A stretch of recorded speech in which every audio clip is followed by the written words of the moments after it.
Hello and welcome to another episode of the Oxford MAT Livestream. My name's James, and today we're going to talk about some past math questions again. The 2017 and 2018 papers today, doing I think 2017 for the first hour, 2018 for the second hour, if I can stick to time like ever.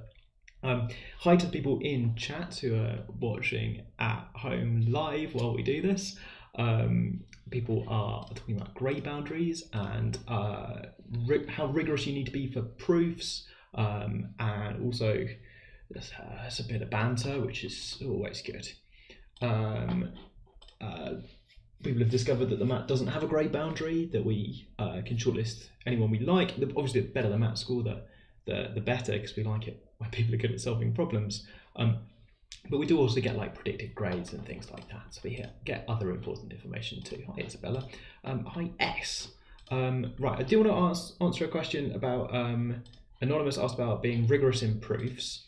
And I do want to answer that, but I also want to know how your day's going. So I'm going to do the how's your day poll. This is efficiency chat. Look at this. You're voting, I'm talking. So sometimes math questions have got an element of proof in them. They ask you to explain why something's true, and the anonymous person in chat particularly wanted to know about if and only if questions, where you've got to show something sort of both ways. It should be clear from your work, I'll say what clear means in a second I suppose, it should be clear from your work that you've done both ways, if it's if and only if, or if it's show this and also the opposite, converse. Show that the product of two numbers is odd if and only if both numbers are odd. You've got two things to check. Oh gosh, that took me a surprisingly long time to think of, not a great sign. Two things to do, so you should do both things. When I say clear, ideally your work would be in some way laid out so that it's two bits of work, but the markers are very patient, and the markers will look carefully at what you've done to try and find evidence that what you're doing actually covers all the things you're supposed to do.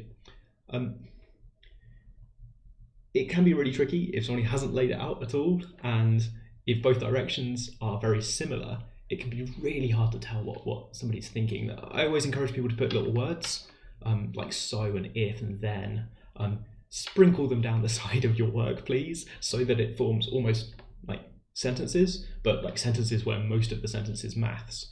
If you sprinkle these words down, that just makes it more clear which direction you're working in. So you might say, if both of the numbers are odd, then I'll write one of them like this and I'll write the other like that. When I multiply them, I get this, which is odd. Now suppose that the product is right. Do the other way. If the product is odd. So this kind of like if and then, just sprinkling little words down the side can really help. People are having an okay day, which is nice. I think I might be ill, so we're going to keep going. But I've done this live stream before, even when I had COVID at one point, so I guess that's my precedent. Miles has noticed in chat, Miles wins the prize for being the first one to notice that next week's live stream is cancelled, not because I'm ill, but because I'm on strike. Sorry about this, I suppose. I'm part of UCU, and we're doing a strike about working conditions and pay. Obviously that means there's no live stream next week, which is a bit sad. We were due to cover the 2019 and 2020 papers, which are on the website. If you dig on the website, you can probably find videos of me talking about them. But next week, no live stream in this regular Thursday slot. On the other hand, I'm using my strike week to do live streaming, so wish me luck, chat. My plan is that I'm starting a Twitch channel. You wanted me to, so I'm doing it. I'm on Twitch at James Munro. I registered my name on Twitch, and I'm going to stream maths kind of all week next week while I'm on strike. So yeah, you might have time to catch up on the stream, but I'm going to be generating new content about as fast as you can watch it, unless you're doing double speed. So it's not a teacher strike, it's a university lecturer strike. I don't know if there's also a teacher strike. There might be, I suppose. Strictly it's when I'm not supposed to say sorry, right? Because it's supposed to be disruptive. But you know, regularity is important to people. but we've finally got a Twitch channel, so we're going to do a Twitch thing. My plan for the Twitch stream next week, sorry, this is now promoting my personal work during a Oxford thing, hope they'll let me off. My plan for Twitch stream is I've got some maths that I'd like to understand. I've got some notes and I'm going to work through the notes. It's a sort of study with me thing. Instead of math questions, I'm going to be looking at some maths that I'm interested in and that I want to understand more. My aim for the week is that by the end of the week, I've understood the maths and hopefully anybody who's watched for a little bit has seen what it's like to be a math student and what it's like to be closely reading maths. Reading maths is a bit different from reading other stuff.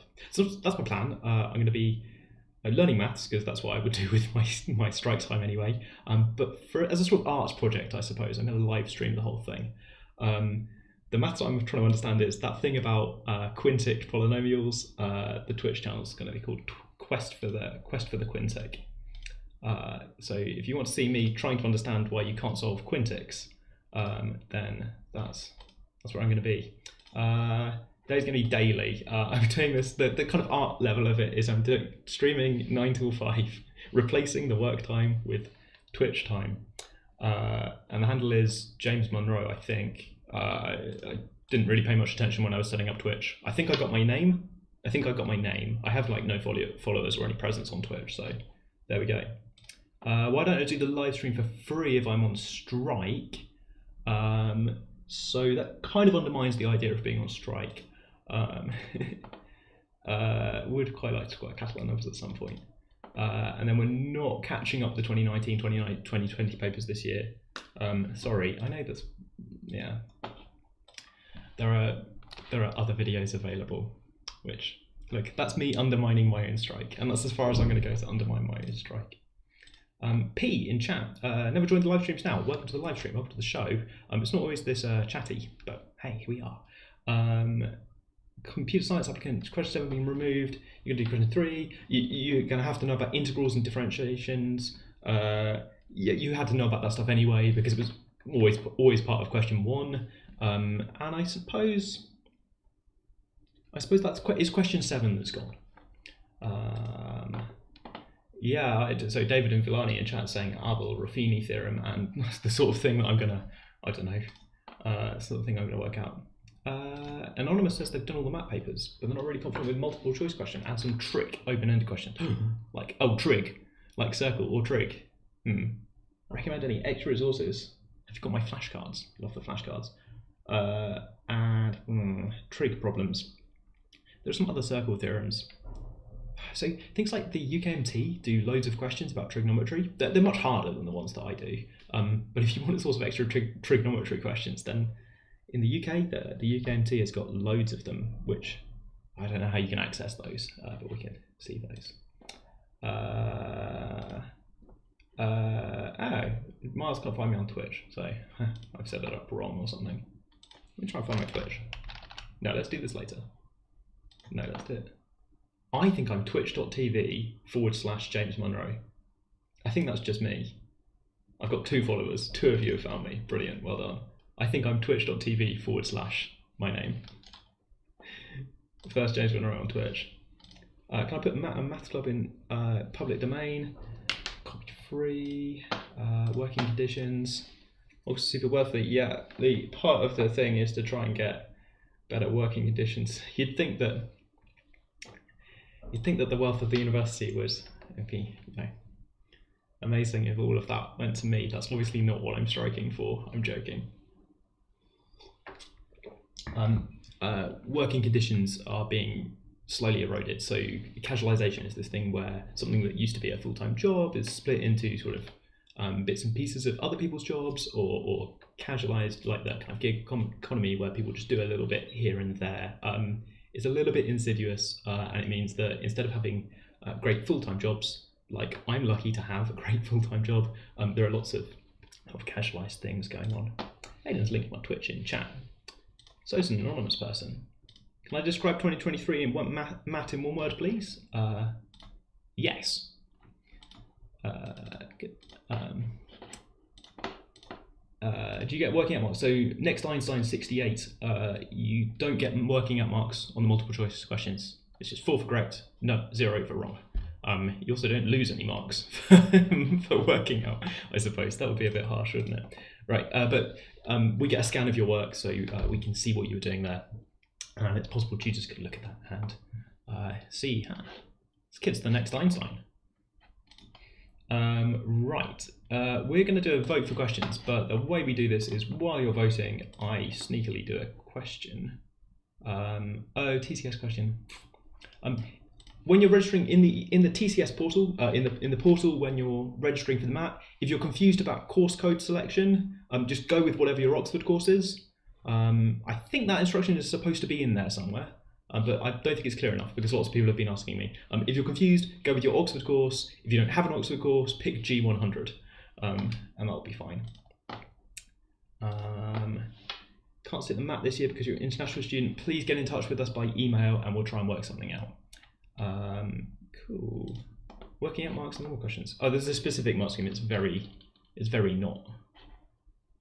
It's very like that. Right, loads of votes for 1G, so I might, while you're voting, you might go and have a look at that. This is like one of those geometry versus algebra questions again, right? We saw one of these before where something was a little bit like a geometry question and a little bit like an algebra question at the same time. It was, I think, a semicircle and a line with an area to calculate. That's sort of what's going on here, right? Because this is secretly a line. If you rearrange it a little bit, then this says something like y is something times x plus something else, where the somethings are quite complicated and depend on theta. But if I squint, I can sort of see y is like a linear multiple of x with some constant on there as well. I'm going to try and rearrange it. So sine divided by cos is tan, unless it's 0. But I'll try and remember that. And I'm dividing by cos, so I also get a tan theta here. And I get a 1 from adding this 1 afterwards. Okay, cool. Good. Okay, so that goes through 1 plus tan theta. And I suppose a more obvious point that it goes through is x is minus 1 and y is 1.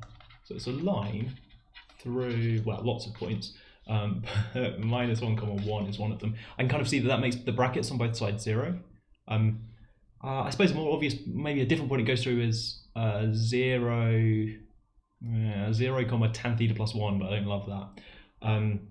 Tan theta's got something to do with the y-intercept, and I suppose the x-intercept as well. The gradient of this line is tan theta, which is quite a normal thing for the gradient to be, right? It means that this is the angle. It's supposed to be the point minus 1, 1, so I've done my little sketch quite badly. I'm just going to sneakily move this left. Okay, good. Minus 1, 1. Not to scale. And theta, I think, is the angle here. Good, okay. Modulo worrying about theta being 0 or something. Okay.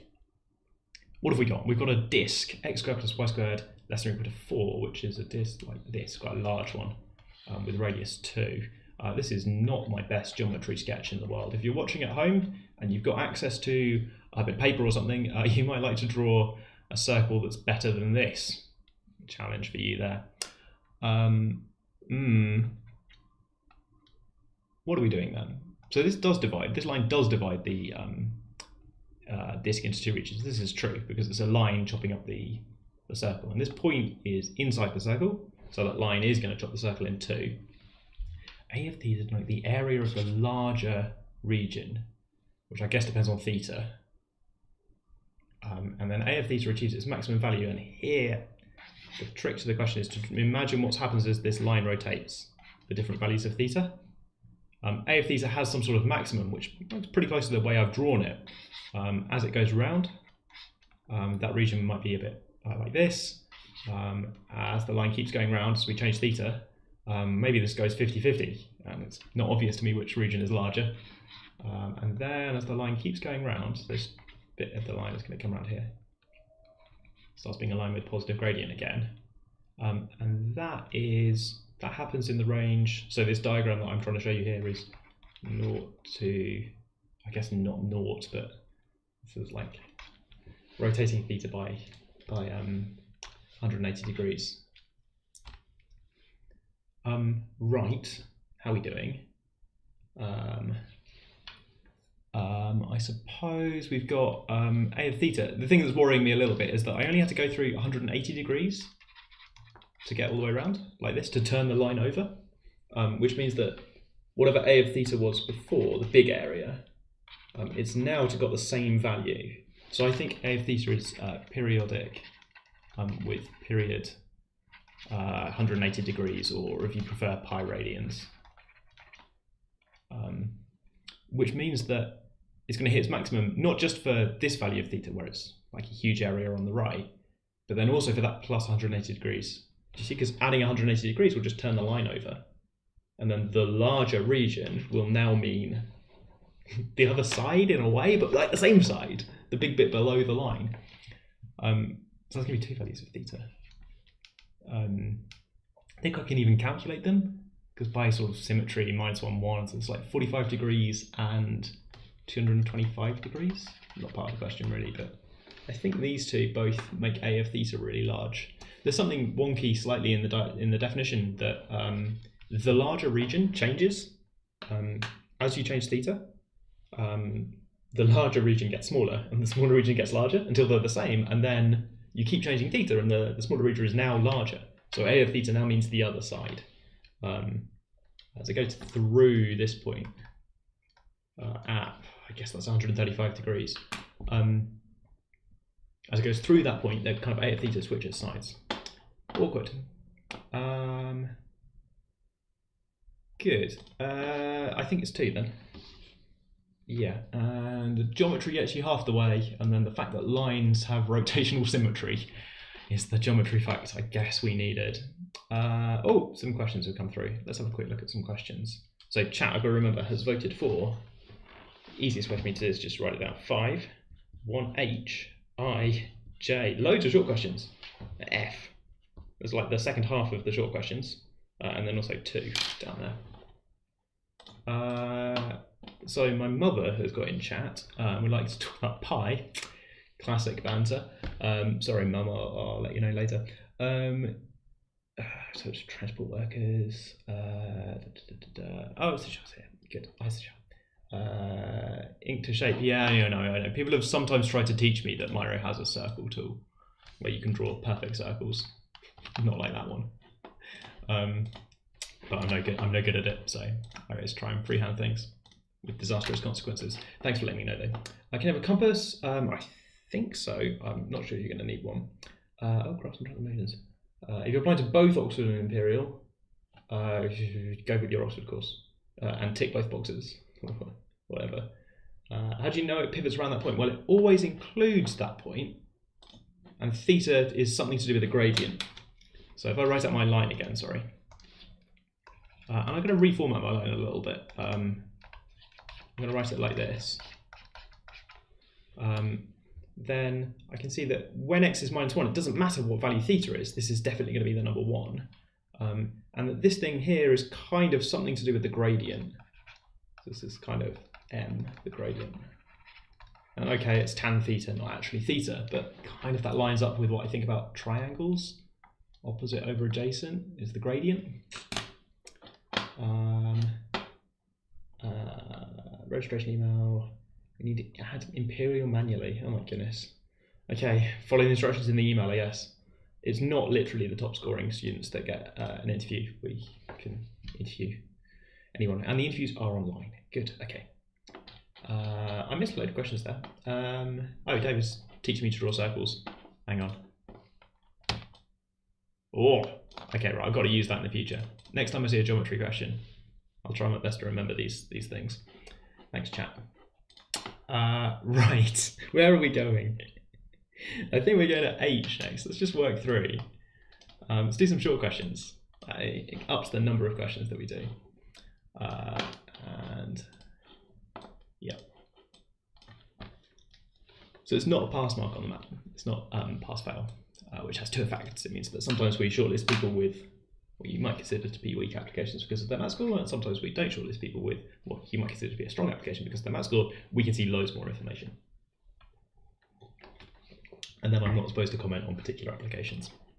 90 is a good score on math. It's pretty unusual to not be shortlisted and have your application taken very seriously if you score over 90.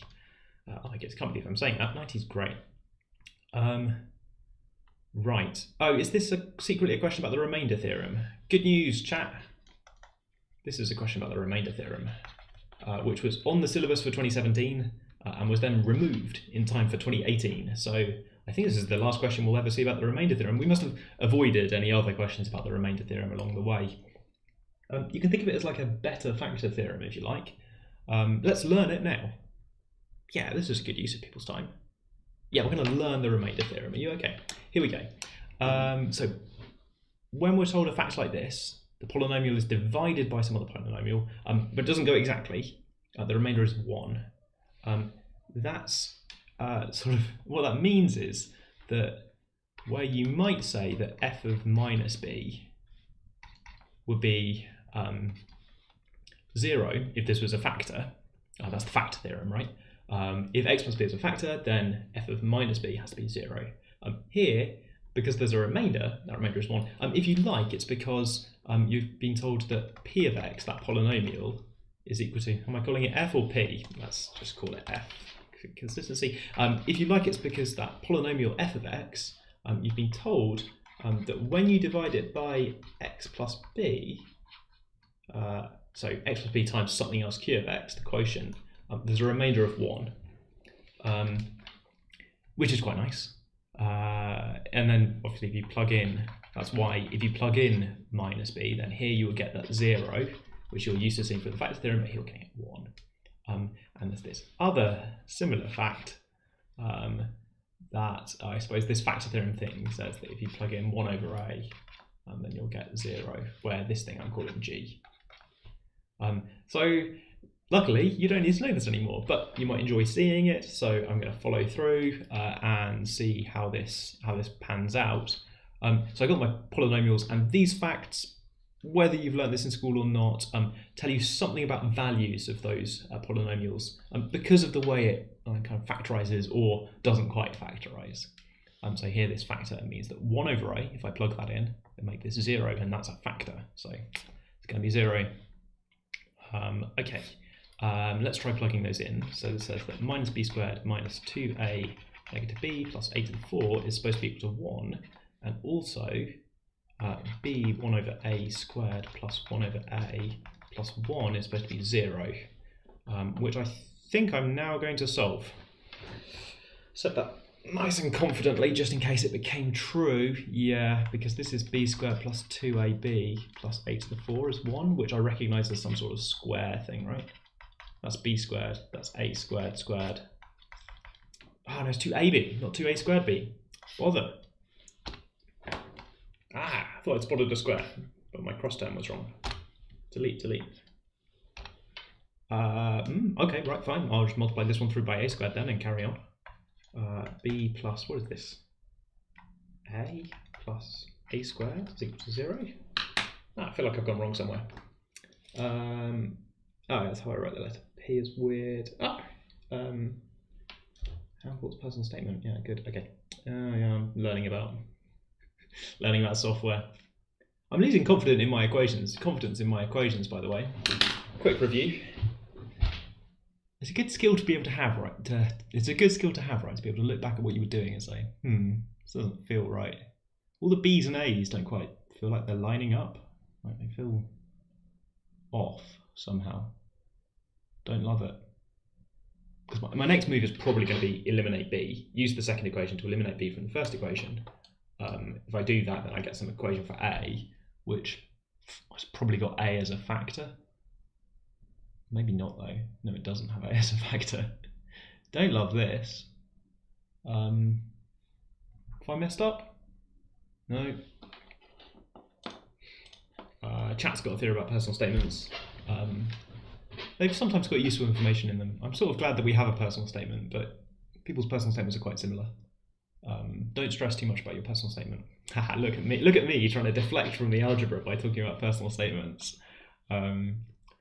Good. I really want an a squared there. Are they not giving me an a squared there? They're not giving me an a squared there. Rubbish. Okay, and no one in chat's helping me out. Miles thinks a is a factor if I eliminate b, which is what I was hoping for, but I'm worried about this 1, Miles. I'm worried about the 1. maybe it'll be fine. Maybe it'll be fine. Should I just plug it in and square it? I'm going to plug it in and square it.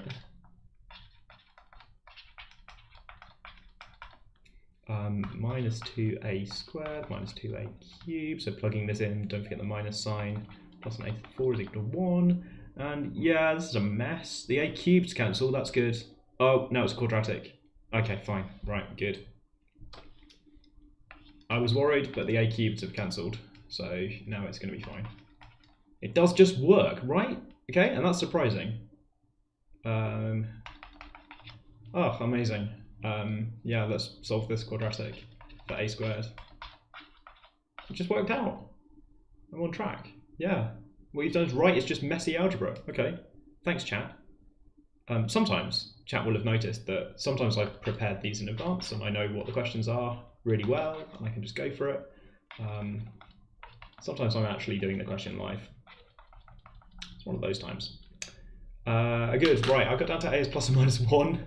I've forgotten what that means. Oh, in here, I guess that means b could be minus 2 if a is 1, or b could be 0. Let's check those. Yeah, but I'm leaning towards b at the moment. I should go and check my answers. I'm not going to check my answers. It is b.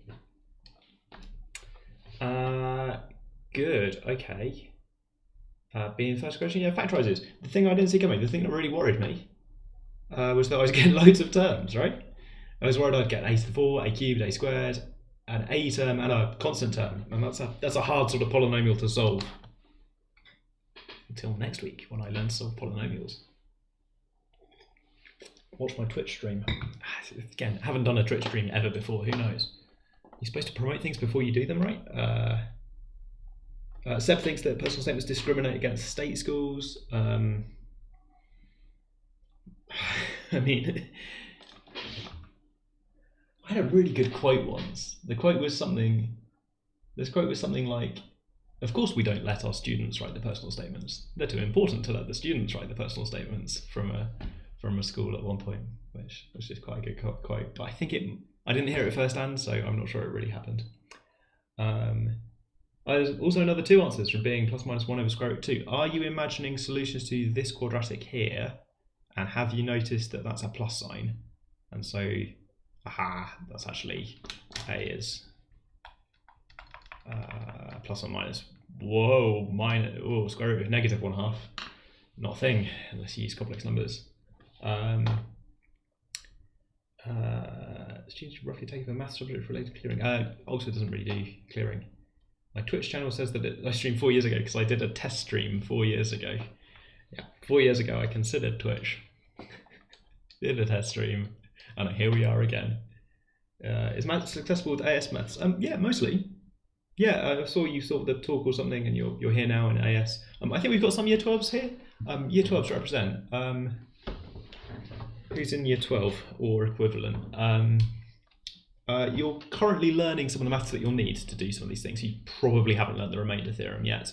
You might not have learned about theta being something to do with the angle and tan, or maybe you have. But yeah, I think there's some other Year 12s around here. Anonymous is a Year 12, look, there they are. We've combined math and stats submissions on applications because we were sort of considering them joint anyway. So it seemed more fair to actually do that. Always been considering them really as a kind of joint pool because the first year of the course is the same. This question is all about logarithms. I love a good logarithm. So you can rearrange it using this power thing. So then this just becomes x squared log base b of b, which is just x squared. And now you're thinking, aha, I've simplified this hideous thing in the question to just the expression x squared. I bet this is going to turn out to be a quadratic. And yes, it is. This is a lovely quadratic. You can do some log laws over here, and you can do some log laws over here. Log laws, which gives you a nice quadratic, which you can factorize. The roots are something like log base a of c and log base a of b with a minus sign. Excuse me, with a minus sign here, which are equal if c is 1 over b. And it really is like that. It really is like that nice that this was, bums, I'm behind chat. You heard what I said out loud. It really is that kind of nice, that disguised quadratic, but not disguised in a way that I'd seen ever before I saw this question, right? I've seen a lot of hidden quadratics. I had to set some for the MAT Livestream resources earlier in this year, but never seen one hidden this well until you start throwing log facts at it. Log laws. Cassius, I did a maths degree, it was great fun. Yeah, so Seb's got this point about counting opportunities. For maths at Oxford, we don't convert personal statement into some sort of score or add up how many things people have done. I think everyone expects us to turn things into numbers, but we don't turn everything into numbers. There's more to life than numbers, or is there? I would say the Oxford maths syllabus is split between pure and applied. So there's a good mix of open day and math questions. I feel like we're making good progress. It's 5:30, and I've only done a few short questions, but we're going to keep going. Right, so this question from 2017 is very much in radians. It is very in radians. I've tried before converting this question to degrees so that it's a more appropriate indication of what math questions might be like if we set this question next year. But if you convert it to degrees, it's really ugly. It's just really messy. Oh well. The key facts that you need to do this question are that sine of anything is between -1 and 1, and cosine of anything is between -1 and 1. That's actually enough. For example, this thing here, sine to the 100, this thing is something between -1 and 1 raised to an enormous positive power, so we're going to end up with something between 0 and 1. So the integral is between 0 and pi. If you like, sine to the power of 100x is a really wiggly function, but it's wiggly between 0 and 1, between 0 and pi. So its area under the curve, very wiggly curve, the area is less than the area in this rectangle. So some of it's above the curve, some of it's below the curve. It's really wiggly. But the area under the curve has got to be between 0 and pi. Pi is the area of the rectangle, right? So with pi and height 1. You can do this with intuition. Do not calculate the integrals. Does it say that? Yes, do not calculate the integrals. Do I expect BMO 1? No, that'd be mad. BMO stands for British Maths Olympiad, which is only available to a small number of people, in particular only available to British people, and not that widely. I guess technically anyone can end up in BMO 1, but yeah. Has it just got one peak? You might have a point. Oliver Fields, who has the same name as a medal, is doing the British Physics Olympiad. Yeah, sounds fun. I think I did a British Physics Olympiad at one point. I did a fluid dynamics question on it, and then ended up doing fluid dynamics as a PhD. It was a very circuitous route. Anyway, I think there's some interesting questions there. Talk about it if you like. Just one peak between 0 and pi is the correct take. This is wrong, but it's wrong in a stupid way. Yeah, because the function actually, sine is not that bad. It's just like this, isn't it? Okay, it could have been wiggly, but it's not. Sine to the 100 is actually nice. Just goes up in the middle. Oh, might as well do an everyday question too. Take applied maths and doing maths and philosophy. No, it's really difficult. Because if you do maths and philosophy, you pick up some pure maths, but you miss lots of the applied maths in first year. You replace it with philosophy. So then later on you're missing some of the prerequisites. Not impossible. I think there's a process for maths and philosophy students to pick up extra stuff. Certainly I've had maths and philosophy students. I had one quite recently who just did some applied maths with me for fun. Counting it towards the exams is quite, I think there's a process, but it's tricky. Good, okay, we're bounding some integrals. It's reminding me of a course called Analysis at university, but never mind, don't worry about that. This thing here, inside the brackets, Cosine, you've seen the pattern now, is between 1. Cosine is between -1 and 1. So this thing is between 1 and 3. So when I cube it, the stuff inside the brackets here is going to be between 1 and 27. Which means that this integral is in some sense quite big, because I don't know how this function behaves. I'm going to draw something really wiggly again, but it's at least as big as 1. So the area has got to be at least 2 pi.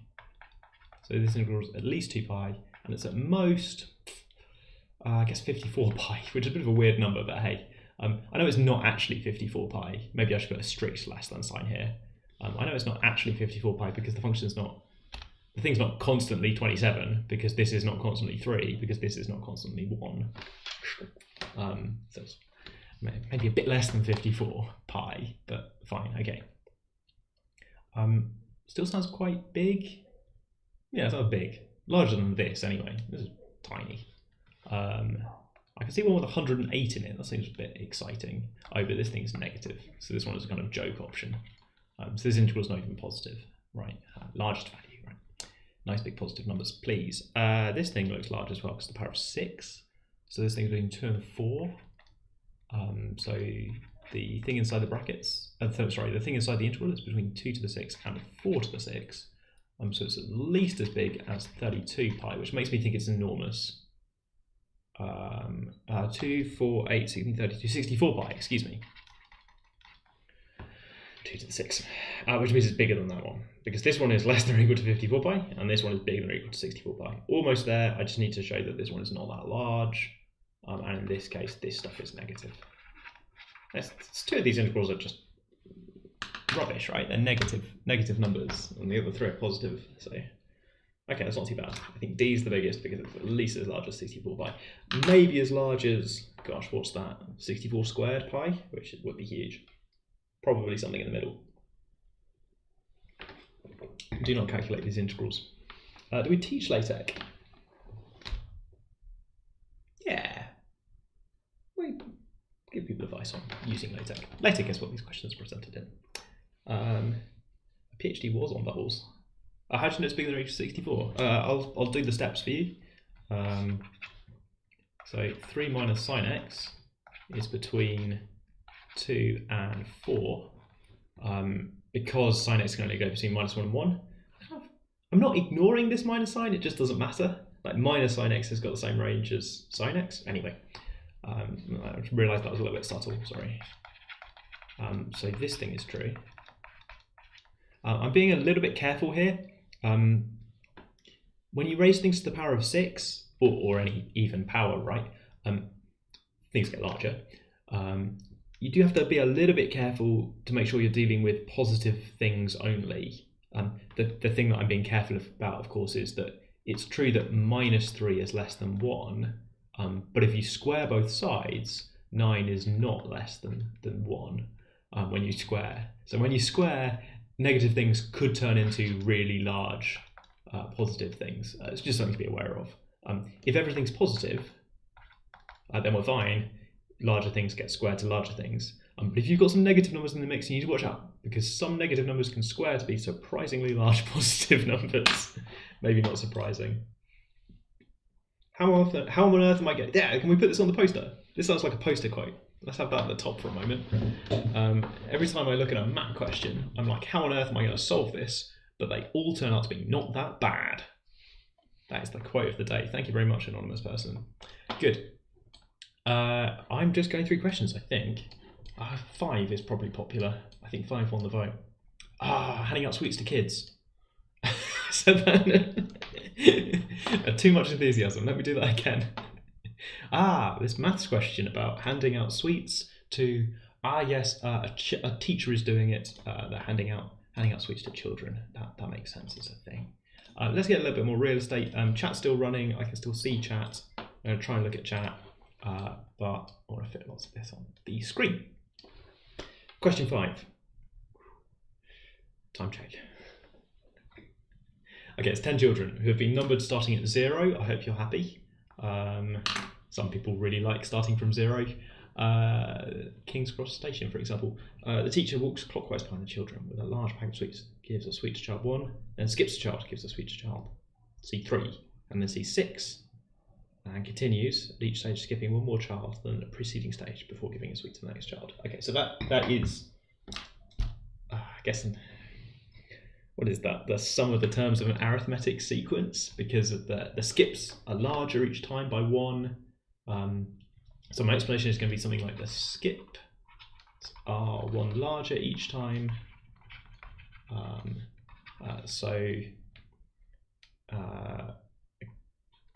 Kth suite is sum of skips. It's not quite sum of the skips, is it? I'm not quite right here. It's not quite just adding up how many kids you've skipped plus up to k or something.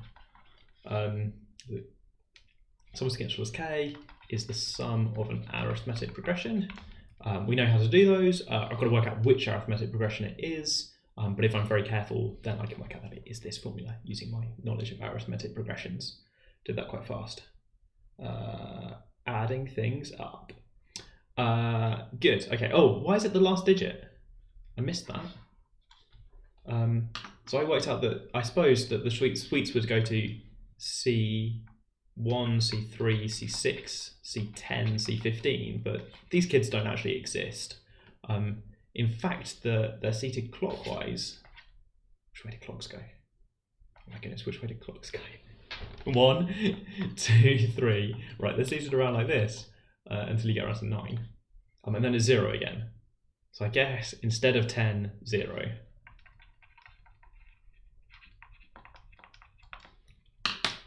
So I would write a sentence down here to say something like every 10 steps gets you back to child C0. So then after that, it's the last digit. Not very convincing. I could probably have said that better.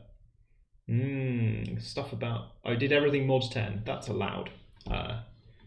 Someone in chat knows about last digit being synonymous with this phrase.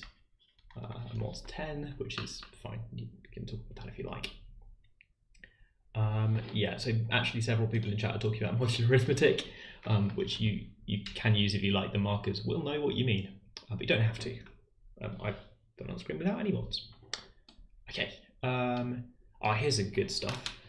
K is between 1 and 18. Explain why the kth and the 20 minus k minus 1th sweeps are given to the same child. Well, I know which child that sweep's given to. It's that child. This is CI. Let's see what happens if I'm talking about the 20 minus k minus 1th suite. So that would be this. But I can see if I multiply this out and ignore multiples of 10, because multiples of 10 don't change the last digit. People in chat who are talking about modular arithmetic or mod 10, that's a way of saying multiples of 10 don't affect the last digit. I just want to be clear that it looks really clever when people say modular arithmetic, like they're talking about a different system of arithmetic, but really for this question, because it's just mod 10, that's synonymous with talking about the last digit. Almost. Modular arithmetic is slightly more powerful than that. I'm selling it very short. It would be credited if you used it. Okay, so the kth and the 20 minus k minus 1th suites have gone to the same kid. I claim that if you multiply this out, there's enough factors of 10 here, and even though it's divided by 2, these things are going to end up being, there's some sort of huge multiple of 10 going on over here. Like, I'm not going to write out all of the terms, but there's like a 20 squared over 2, which is a multiple of 10. There's a 20 times 20 minus k. I'm trying to do first inside, outside, last on a live stream. It's a very strange life. Yeah, okay, I said I wouldn't do all the terms. So there's one more, plus that thing on the end. And these have all got like 10s in them. So they don't affect the last digit. Okay, and the k suite also is given to the same child as the k plus 20th suite. Teacher starts repeating themselves. Okay, let's think. Same method, right? Just plug in k plus 20 and see what happens. Yeah, so if I multiply this out, maybe I'll do this one properly. 10k, 10.5k. I'm trying to write 10.5k and feel weird about it. Plus 20 times 21 over 2. 10 times 21 is 210. So that's actually a multiple of 10. That's a multiple of 10. And 10k plus half k is the same thing, has the same last digit as k over 2. So that has the same last digit as k squared over 2 plus k over 2, which is the same thing as the index, or the number of the kid that we gave the kth sweet to, because it's this statement, it gives this expression again. Okay, which children never receive any sweets? Oh man, I guess this says that the 3 says that it's repetitive.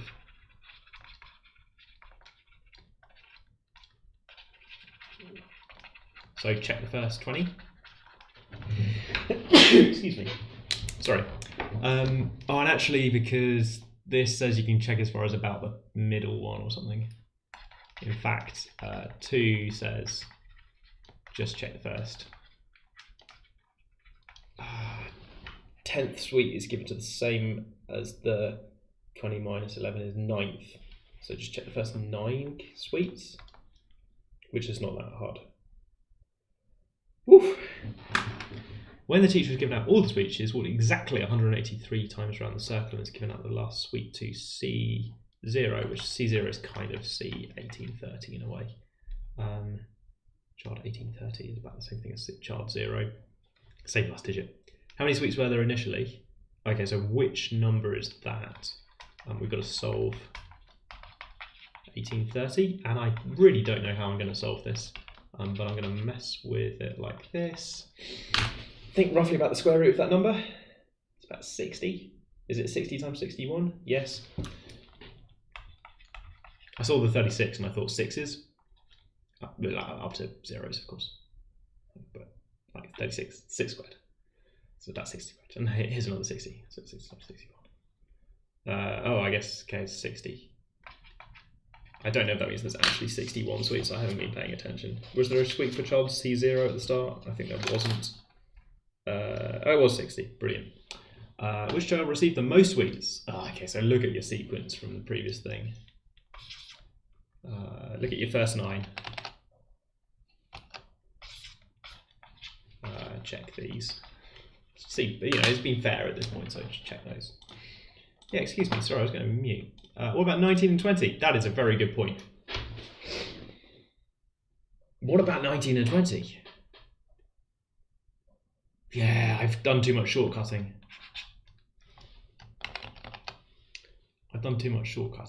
I didn't realise that I missed out 19 and 20.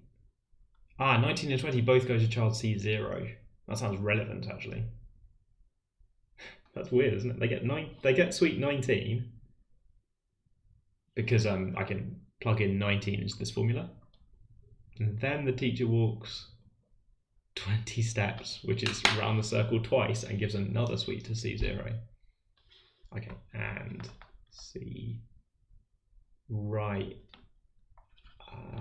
Yeah, okay, and 19 and 20. Right, yep, okay. Yeah, so I had shortcutted too much because this doesn't apply for k into 19 and 20. Thanks, chap. Made that mistake. Yep, so I missed some. And in fact, I missed loads of sweets being given to C0. With my method, with my reasoning, I missed the idea that C0 gets actually quite a lot of sweets. And then later on, I should have noticed that it's loads.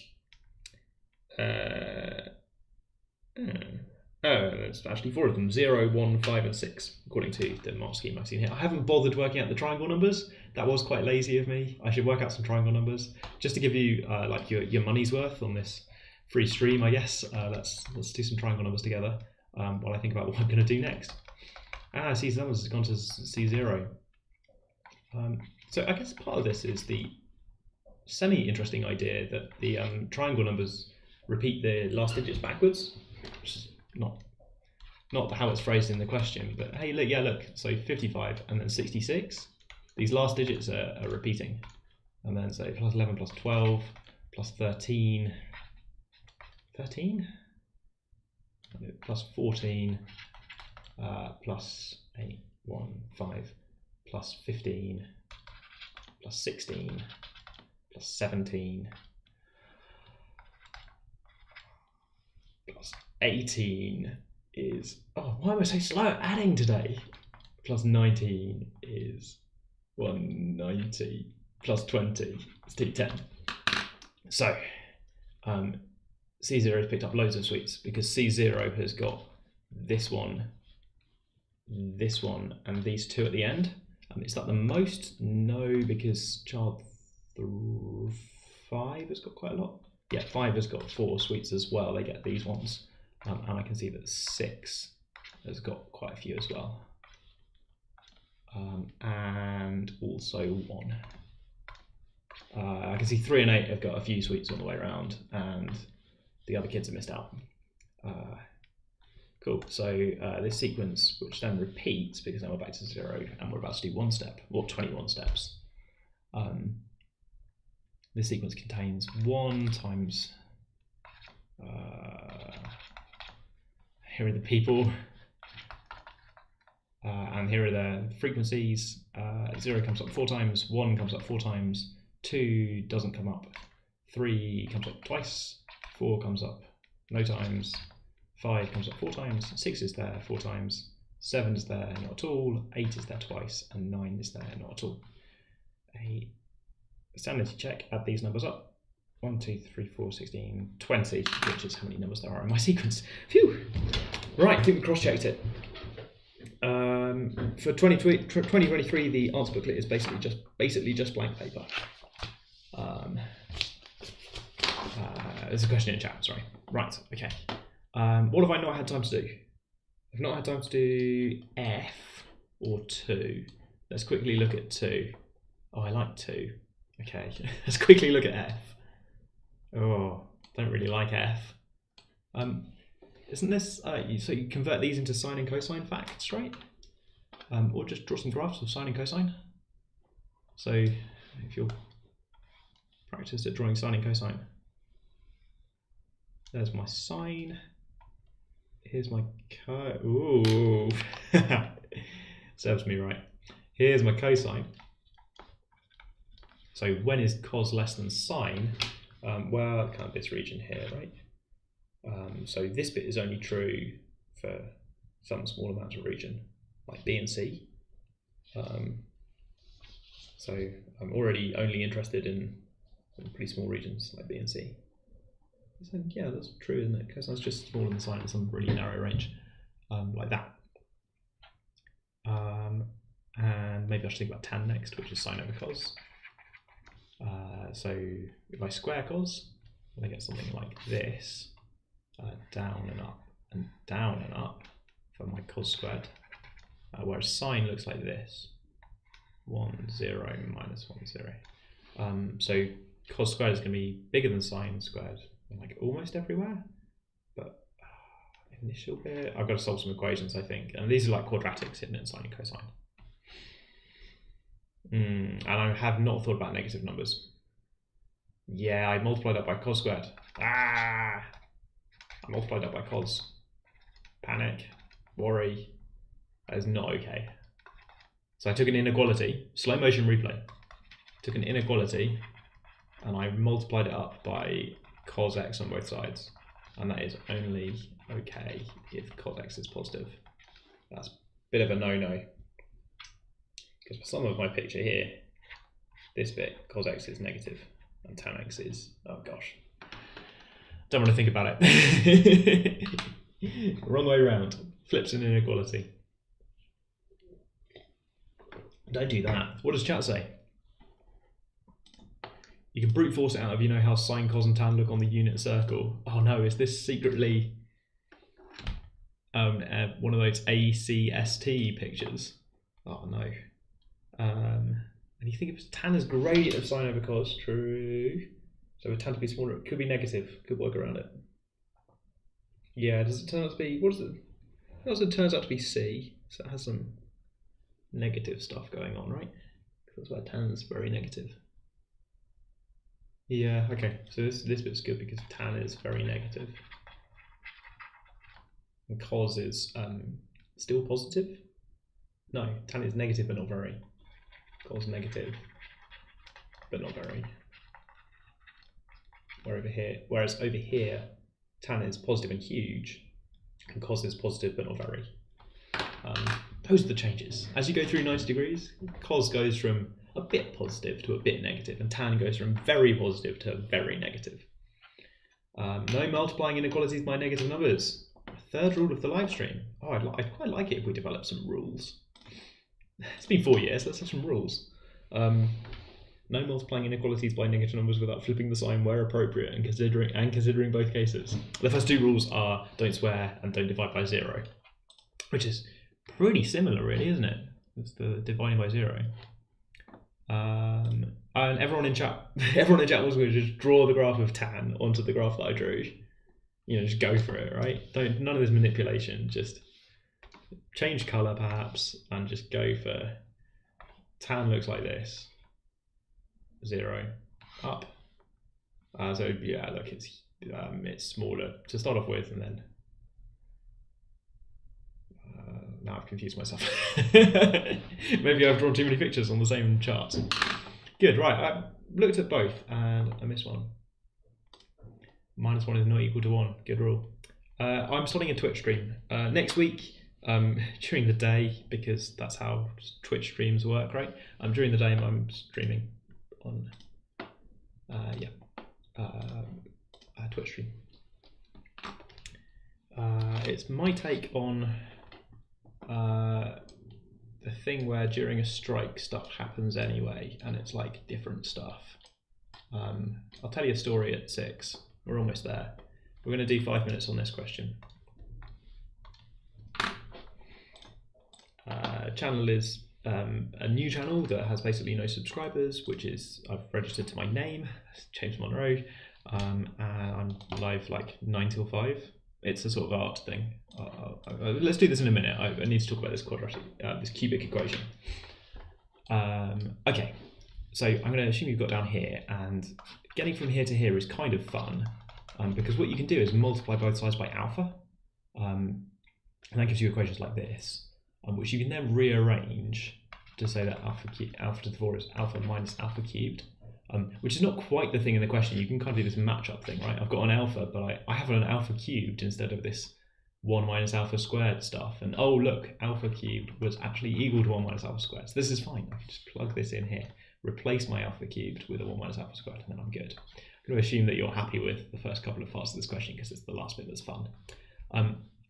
You can do a similar trick with other functions of alpha. So the trick we've done here is to use the given expression to express to express something in terms of some sort of quadratic expression in alpha. And we're going to do that for all of these. To get something like 1 over alpha, I think I'm going to divide by alpha instead. That's how I'm going to make 1 over alpha. And there's my quadratic, look. So I took my equation that was given, I worked with it by dividing instead of multiplying. For this infinite sum, I'm going to realise that that's 1 over 1 plus alpha. That's a geometric series fact.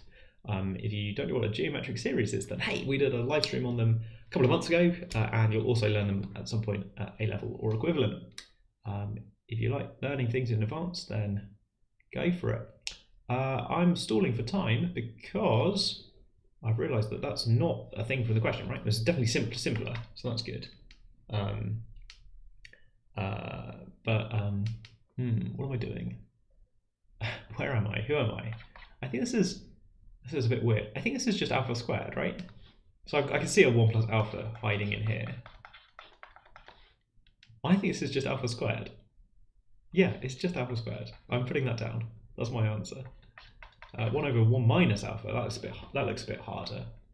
Oh, but I can see that. Oh, this is a bit rogue. So I want a 1 minus alpha. I can't see a 1 minus alpha. I can see a 1 minus alpha squared. Do I want to go for that? So the thing I'm thinking is this, right? If I move the alpha squared over, then I'll get that. I kind of have an expression for 1 plus alpha. Maybe I could factorize this. Oh, this is a little bit rogue, but I think it holds up. That 1 minus alpha is equal to. What did I think 1 over alpha? 1 plus alpha was equal to. I thought that 1 plus alpha was equal to 1 over alpha squared, so it's alpha to the 5 or something. That all feels quite rogue. I don't think I'm going to get away with it in chat. Someone says that's what I did, and I don't know if they mean the previous thing or this thing. I've also accelerated a lot because we're about to hit 6 o'clock and move on to 2018. Weird sentence, isn't it? At 6 o'clock it will be 2018. Rubbish. Alpha to the 5 is not a quadratic, but I can take this one and multiply it by alpha again to get minus alpha plus alpha squared plus alpha cubed. Replace the alpha cubed again for a 1 minus alpha squared, which would just be like 1 minus alpha. That doesn't feel right at all. That doesn't feel right, even slightly. No, I want a refund. I want a do-over. The 1 minus alpha squared thing. I think I want to do this over because I'm pretty sure this is 1 minus alpha. Get the answer. NYE says Happy New Year. Happy New Year, NYE. Yeah, that one a bit weird, didn't it? I'm not getting away with this. Can I skip to the punchline? The punchline down here is that this infinite product, if you multiply it out, it's the way binary works, you get each individual power of alpha is represented in this sum. So the punchline is that this is all the powers of alpha added together, which is then going to be a geometric series is 1 over 1 minus alpha, which is the same thing as the previous part of the question. Okay, I'm going to tidy up my algebra a little bit because I don't think anybody believes me about part C, including me, weirdly enough. Okay, let's do this 1 over 1 plus alpha thing again. I've got a 1 plus alpha in the question hiding in the factorization of the left-hand side. That makes this 1 over 1 plus alpha is then equal to alpha squared, which is a quadratic, just. Should I check that? I should probably check that. Oh, chat, something is very wrong. No, something is right. Something is very right. Good, okay. My plan for 1 minus alpha is to use the fact that my plan for 1 minus alpha is to use the fact that that's 1 minus alpha squared over 1 plus alpha. I know 1 minus alpha squared is alpha cubed, and I know 1 plus alpha is 1 over alpha squared. So that's alpha to the 5. I just need to work out alpha to the 5, which I'm going to get from here. I think this is the bit I did wrong, but we're going to see. Alpha cubed is 1 minus alpha squared. Yeah, so I get 1 minus alpha for my expression. Why am I wrong?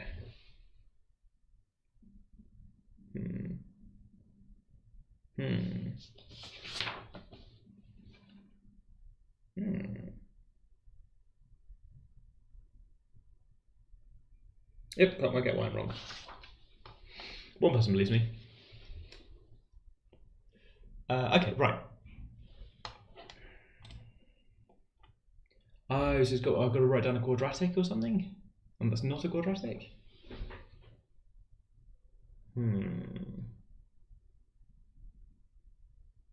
Yeah, I've managed to confuse myself. Do I believe that after the 5? No, I'm not sure I believe this thing that I've done right at the end. Minus alpha plus alpha squared plus alpha cubed. Alpha cubed is 1 minus alpha squared, so it's going to cancel off the alpha squared. And then I'll be left with 1 minus alpha, which is a weird expression. To be continued. You want the power of minus 1? Oh, I want the power of minus 1. Yeah, I do want the power of minus 1. Thank you. I've gone round in a big circle. Because now I've convinced myself that 1 minus alpha is equal to 1 minus alpha. That's not good, is it? Brilliant stuff. I don't know what I'm going to do then. Maybe I do, maybe I don't. Hard to say.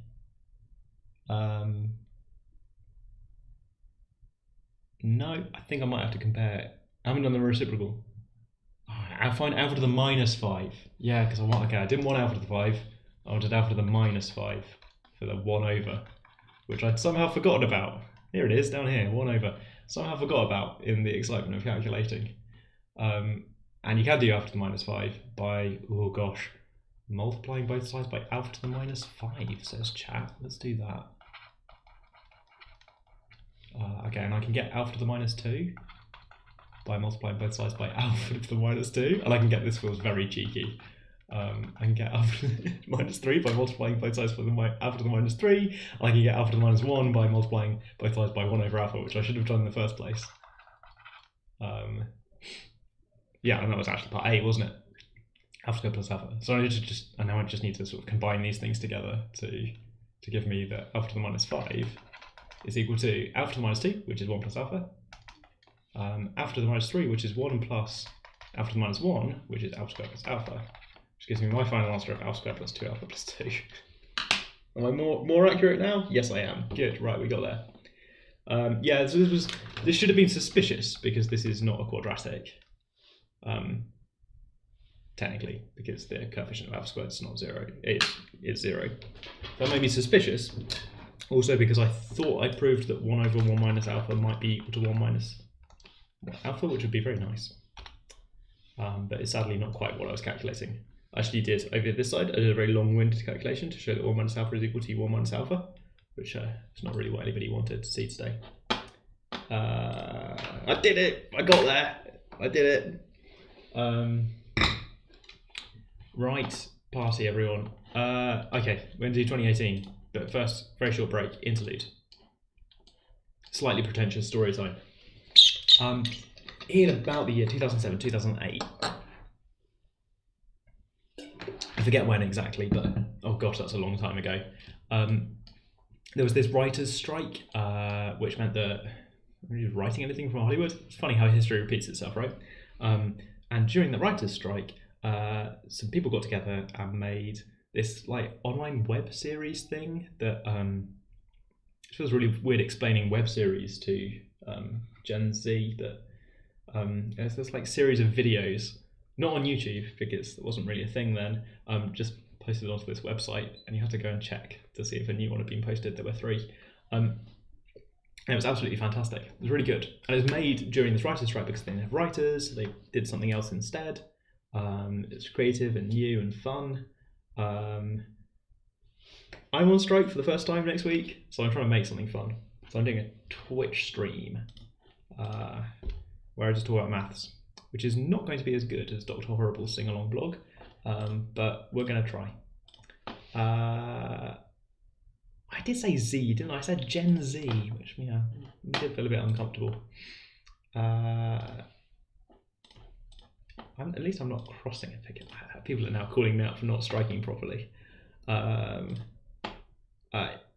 don't think I've ever apologised for doing mathematics, and I don't think I'm going to start apologising now.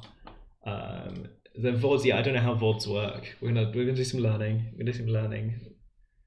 Hi, yeah, welcome back. We're doing a Twitch stream next week. If I work out how VODs work, then I'm going to put them on. I don't know. Maybe I'll do a 2007 thing. Put them on my own little website, and you've got to check the little website to see if it's coming back. You can experience the internet like it was for me back in ages ago. Last calculation, yeah, one more time. Where is the last calculation? There it is. Okay, last calculation. I assume you don't mean this bit. This bit's kind of a joke. Let's just ignore this. This is a bit silly. Let's do this actually good calculation of 1 over 1 minus alpha together. So the plan is that for this, first we will try and make 1 minus alpha, because we've noticed that we already had 1 over 1 plus alpha. It's alpha squared, and we want 1 over 1 minus alpha. And we've got this kind of cunning idea that the product of those things, 1 over 1 minus alpha squared, is equal to, well, something, because we've got a 1 minus alpha squared in the question. It is, oh gosh, where's the 1? There it is, minus alpha squared is 1 over alpha cubed. This is a clever idea, because this says that the thing we want multiplied by the thing we have is 1 over alpha, is a thing we know. So we want this thing, which we're trying to calculate, multiplied by alpha squared is 1 over alpha cubed. This is not quite good enough because this tells us that it's alpha to the minus 5, which you will agree is not a quadratic. But just like how earlier on we were calculating alpha to the 4, alpha cubed, alpha to the 4, and so on, by multiplying by alpha, we do something similar by dividing by alpha. So there's the original equation right at the top. I'm going to write it out again for you. Alpha cubed plus alpha squared is equal to 1. So if I do some dividing on this, watch what happens. I get 1 over alpha, which is what we did in a previous part. But if I keep going, I can get this equation for 1 over alpha squared, which is not a quadratic, fine, but that 1 over alpha I can replace with this alpha squared plus alpha. Do you see? So I've taken this 1 over alpha and plugged it in here using a previous fact, alpha squared plus another alpha. So that gives me an expression for 1 over alpha squared, and then I can keep going. And there's a kind of sequence thing going on here where I can keep going. So this, I'm going to do the same thing again. I'm going to plug it in over here. So alpha plus, and this 2 over alpha is now 2 alpha squared plus alpha is 1 over alpha cubed, which is 2 alpha squared plus 2 alpha. I think I've dropped a 1 or something. Maybe not. I've done it again, but this time with a typo, so sorry about that. Where have I lost an alpha? Oh, never mind. Oh, I need to keep going. I'm only at alpha cubed. I've got to keep going. We're going to do alpha to the minus 4 and alpha to the minus 5, but you get the idea now, right? We keep dividing and keep plugging things in. You get this quite a nice sequence of quadratics on the way down. Good, right, yeah. Oh, maybe I made a mistake earlier on as well. We are just doing 2017 and we're about to move on to 2018. Don't forget to blink if you've been looking at a screen for the last hour, and maybe look up Dr. Horrible's sing-along blog. It's very good. It's time for 2018, so let's do some voting. Here's a vote for questions for 2018. As always, I'm going to pick a question, and I'm going to do something I haven't done before this year, which is pick one of my questions. I wrote this one, this is one of mine. The idea is that you take this function y equals e to the kx and you plug it in. So you get this horrible equation with derivatives in it, right? But you know about derivatives for e to the kx. So this is totally fair, right? Because you know how to do derivatives of e to the kx. And you're just checking whether this works or not. Oh, hello Google Drive. Could you go away, please? I don't want to sign into Google Drive. Thank you, Google Drive. That could have gone badly wrong, couldn't it? Thanks, Google. Oh, I know y as well. That y is e to the kx. Sorry, I'd failed to plug in for the easiest thing. Okay, good. And because it's Google, it's also heating up my CPU. Off we go. Sorry, that's thrown me more than it should have. And then you can divide by e to the kx because it's not 0. So you get this kind of equation, which is just quite nice. And then go and solve. It's not too bad, right? Because k is a factor of both sides. So k is 0 or a cheeky bit of difference of 2 squares.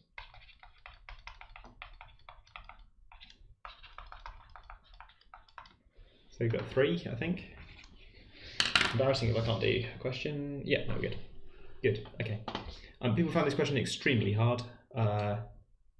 Sorry, I guess. Although I suppose it's another time when I'm saying sorry and I'm not certain that I mean it. It's just plugging in exponentials.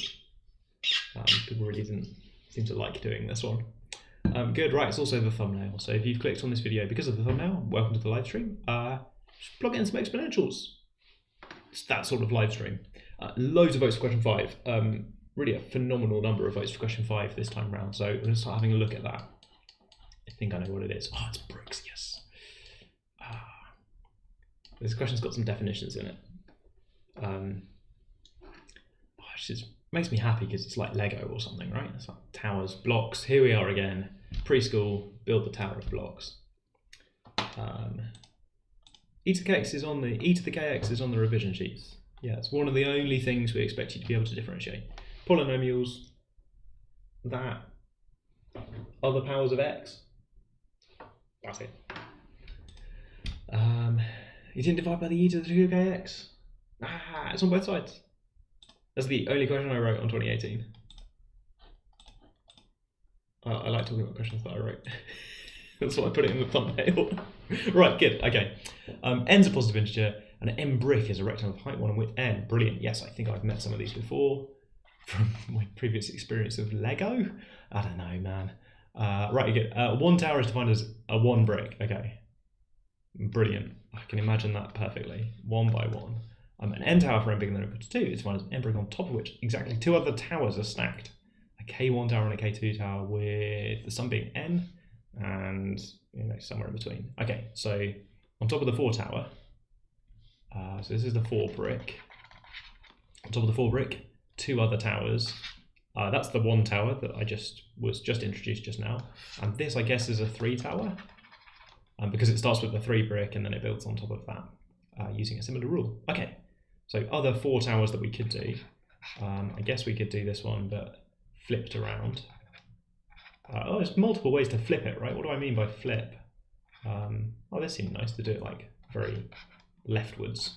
But on the way up, maybe I could put the two here. Not very clear which ones are 2s and 1s in my world, but maybe you get the idea. And then I've got this one, and then I've got 4, 3, so kind of like rightwards, 2, 1, but you've got to put the extra 1s in as well. Why am I drawing them so small? But you don't have to split 3 and 1, you can pick any K1 and K2 that add up. So this could be 2 and 2, and then on top of the 2 is 1 and 1. Which is different, K4 tower entirely. Oh, what's chat saying? Is it too late to start revising for Matt? I certainly hope not. In fact, you've already started revising for Matt because Matt uses maths you've seen before. Yeah, revision tools. Just any other maths you can think of. Good, and chat wants to know if I want to be a professor. Do you know what? I don't think I do, but somebody on social media called me a YouTuber recently, and that felt good. So maybe I'll be a YouTuber when I grow up. I've heard that's what everyone wants to do, so maybe I'll have a go. Right, what's the maximum height of an N tower? So I saw for a 4 tower the maximum height is 4, which makes me hopeful at least that for an N tower the maximum height might be N. I do have to justify my answer. So I suppose the largest number in each row decreases on the way up, but then the N, this is possible,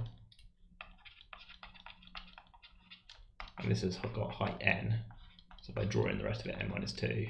Sorry, my handwriting is getting much worse over time. I'll never be a YouTuber at that rate. Lowest math score I've shortlisted, like 0, I guess. Okay, the area is the sum of the width of the bricks. Feels like it's just a triangle with extra steps.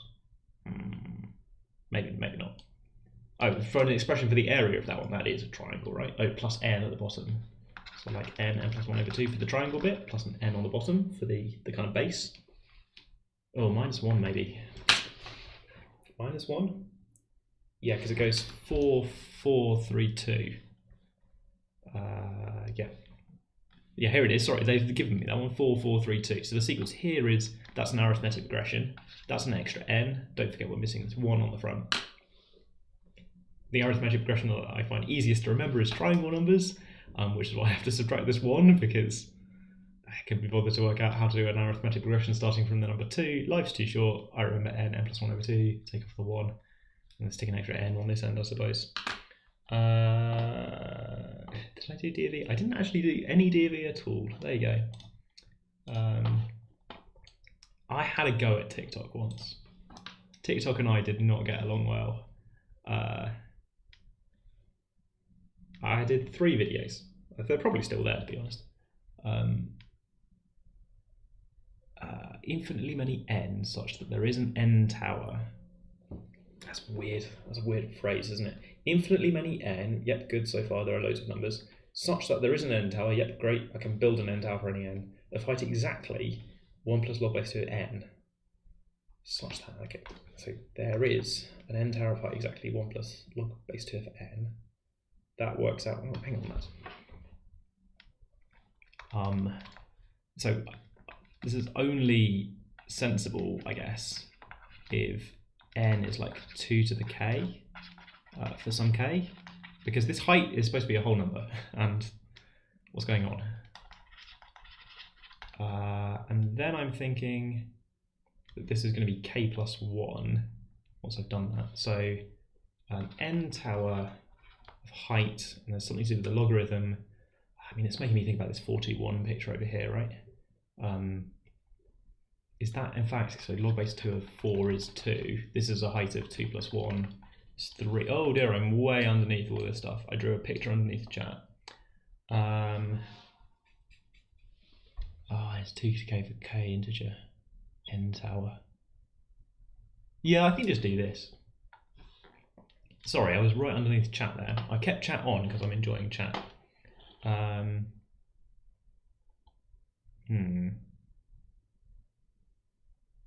Yeah, okay.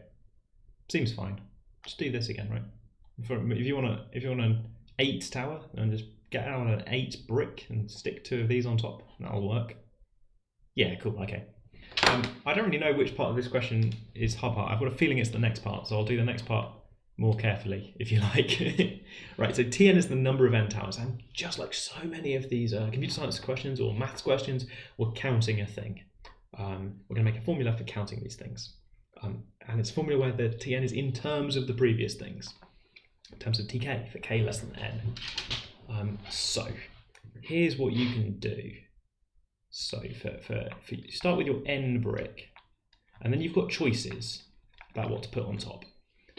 You can choose, so this K1 tower on the left, K1 could be 1, 2, 3, all the way up to n minus 1. I think those are the limits. Sneaky look up here for the limits. It's always good to get a little bit of spatial awareness of where was it. There were the limits up there somewhere. K1 could be one of these, and then K2 is fixed because they add up to n. You've got to build, like, once you've chosen your left tower, your right tower has to fill up the space. And K2 is fixed, so we've got some choices. And because once we selected the number for K1, within these cases we can choose, like, there's only one thing. If you choose K1 as 1, there's only one thing there. So it's just one, just do the 1 tower. But if K is 2, then you do a 2 tower. Actually, I think there's only 1 2 tower as well, right? So for 2 tower, you've got to go 1 1. Okay, so that's a 2 tower. But the 3 cases is interesting because you might do 1 2, or you might do 2 1. And here I'm going to write there are T3 possibilities for what you do. And simultaneously, on the other side, so if you choose to put 3 here, there are T3, which I think is the number 2. But T3 means how many ways there are to make a 3 tower. There are T3 possibilities for how to do that 3 tower. And over here, that lines up with n minus 3 on this side. And there are maybe loads of towers that you could do over here. There are like Tn minus 3 of those. So we've got to kind of zip these together, right? If you choose K1 to be 1, that's fine, that's your prerogative, you can do that. You'll get T1 choices for the 1 on the left, and you'll get Tn minus 1 choices for the tower on the right. So left 1, right is n minus 1. And I'm multiplying those. I mean, I know one of them is 1 really, but I'm multiplying those because you can do those choices independently, left and right towers independently. But you've got a totally different, separate sort of thing you could do, which is to make the left 2 and the right n minus 2. So I'm adding these because these are mutually exclusive cases where either you do 1 on the left, or you do 2 on the left, or you do 3. But then within each of those, I'm doing some multiplication because there are independent choices that you can make there as well. I'll say it once more, selecting that number K1 for the cases, there are mutually exclusive cases for which thing I'm in. I'm adding those because I'm counting in each case and adding.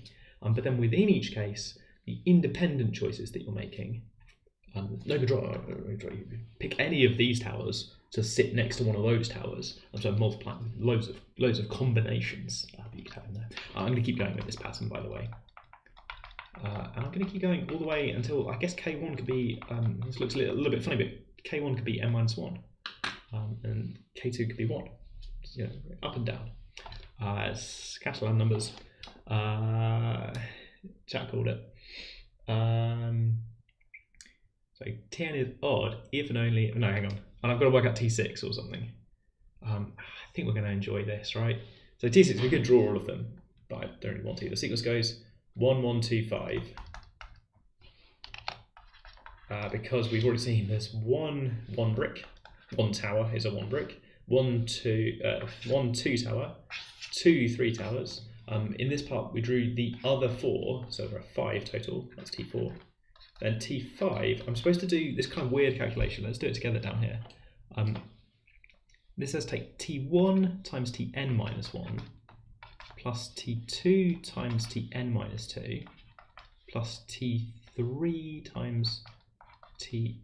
Oh no, I've messed up. Maybe it's easier if I read them off like this, right? T1, T2, T3, T4. T1, T2, T3, T4. Multiply, multiply, multiply. And backwards. 5, 2, 2, 1. And add them. Brilliant. Yeah, that was easier. That's 14. And then T6 is going to be, so forwards. 1, 1, 2, 5, 14. And backwards. 14, 5, 2, 1, 1. And add those things together. 28, 38, and 4 is 42. A very good number. And then proving it's odd means analysing the way that in this formula, there are repeated terms. So the only idea that you need here is repeated terms in the formula. That is the only thing that's going on. It means that there's this big kind of even contribution, except for laser focus now. Look at that middle thing. Some sort of square. You know these facts about odd square numbers come from odd numbers, even square numbers come from even numbers. Hang on a minute though, T2n, yeah, has that extra middle, yeah, that middle term in there. So T2n is some big even contribution plus this thing in the middle would be a Tn squared, I think. Yeah, as is 6, that's T3 squared. So T2n is equal to 2 times something horrible plus Tn squared.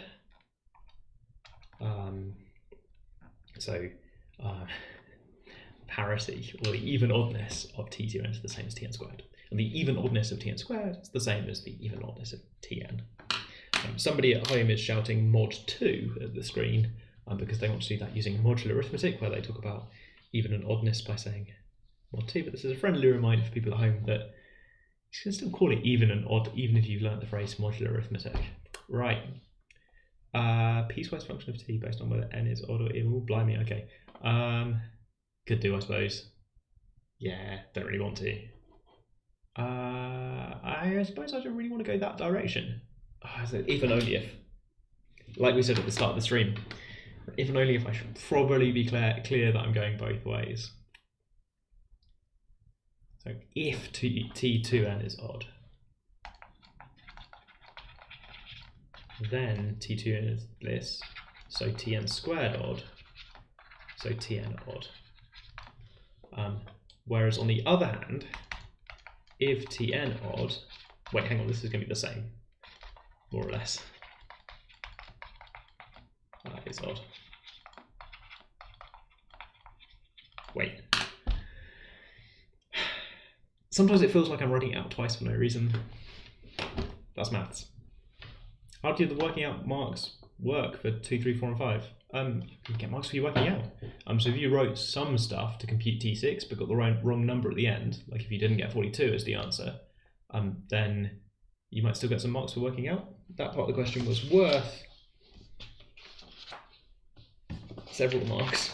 Let me find it. 3 marks. So you might get a couple just for doing some sort of sums along the way. Wait, no, there's a formula part of this. You should definitely get some marks for your formula.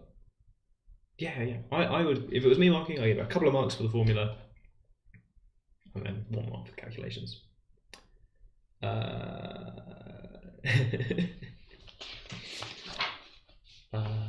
Good. What am I doing?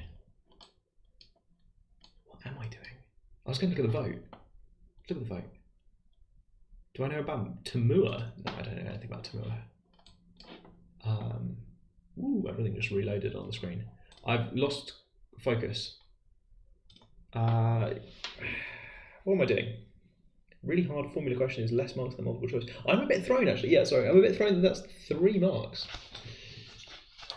Feels quite hard. I spent more time explaining the formula on stream just now than I did doing the calculations or anything. The calculations felt quite straightforward. 3 marks, part 5. Tough world. 3 marks for that stack. Well, there's so many parts to this question. 2 marks for the bricks at the top. Anyway, right, okay. this question has got quite a lot of things to do, and the marks are spread pretty much evenly between the parts. So I guess it's just, hey, do a bunch of stuff.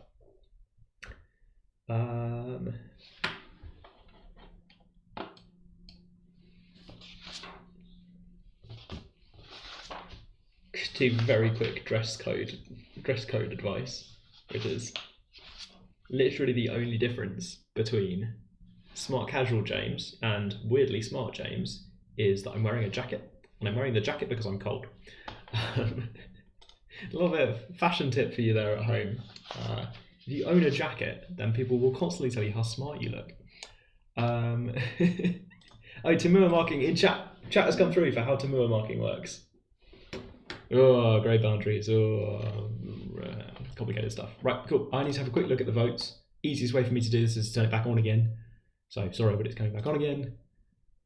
Stream delay means that you didn't see me explain that before it happened. Votes for E and H. What have we got? We've got half an hour. Brilliant stuff. Suddenly feel like we're on track. I mean, we've only done one question in half an hour here, but hey. And 4, which we never talk about, and I always feel sorry for the computer scientists. So I'm going to have a sneaky look at 6 and 7, perhaps. 6 and 7, what am I saying? That's crazy. I'm so generous. Cool, right. Vote's gone away again. Sorry, it's just for me to look at it. Thank you for explaining to me in chat. Ooh, grid of points. Within or on the circle. Ooh, yeah, okay. Centered on the origin, okay. So this question is a bit odd. If I remember rightly, it spends a lot of the question talking about the number like 13 or something. Let's work it out together. So let's put these integer points in, right? So this is like 0, 1, 2, 1, 2, 1, 1, 1, radius 2, grid points. Yeah, okay, that's these. So there's these ones, and I'm not marking in 2, -1 because that's ridiculous. That's outside the circle. Definitely not 2, -2, and everything else way out. So that's 13 points. So n is just the number 13. I guess it would have been unlucky to print the number 13 in the question or something. No, we've done some work. What is the smallest amount the radius needs to increase by for there to be, what is this? 26 minus 5 is 21 grid points within or on the circle. So we need 8 more. Where are we going to find 8 more points? I think we're going to find them here. These ones that are rejected for being close but not quite on the circle. So what would the radius of those be? These are points like 2, 1. Good diagram goes a long way, right? That would be radius √5 by Pythagoras stuff. Is when you get suddenly 8 new points. And you get them initially on the circle, and then a little bit later you see them within the circle. How much does the radius increase by? So it's increased by √5 minus 2, because it was 2, and now it's √5. So no, it's increased by √5 minus 2. I think this question manages to be just a little bit odd about the way it's phrased things to keep you on your toes, right?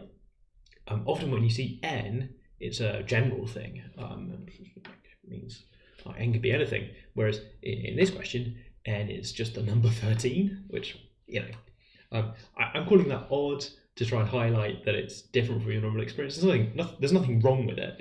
It's fine, really. Right, good. Oh, not just the question on the screen. Pretty popular topics. Remember, more than one question about them. Is there more than one question on them on this exam? No, but we have seen another one about circles and points, haven't we? They're just good.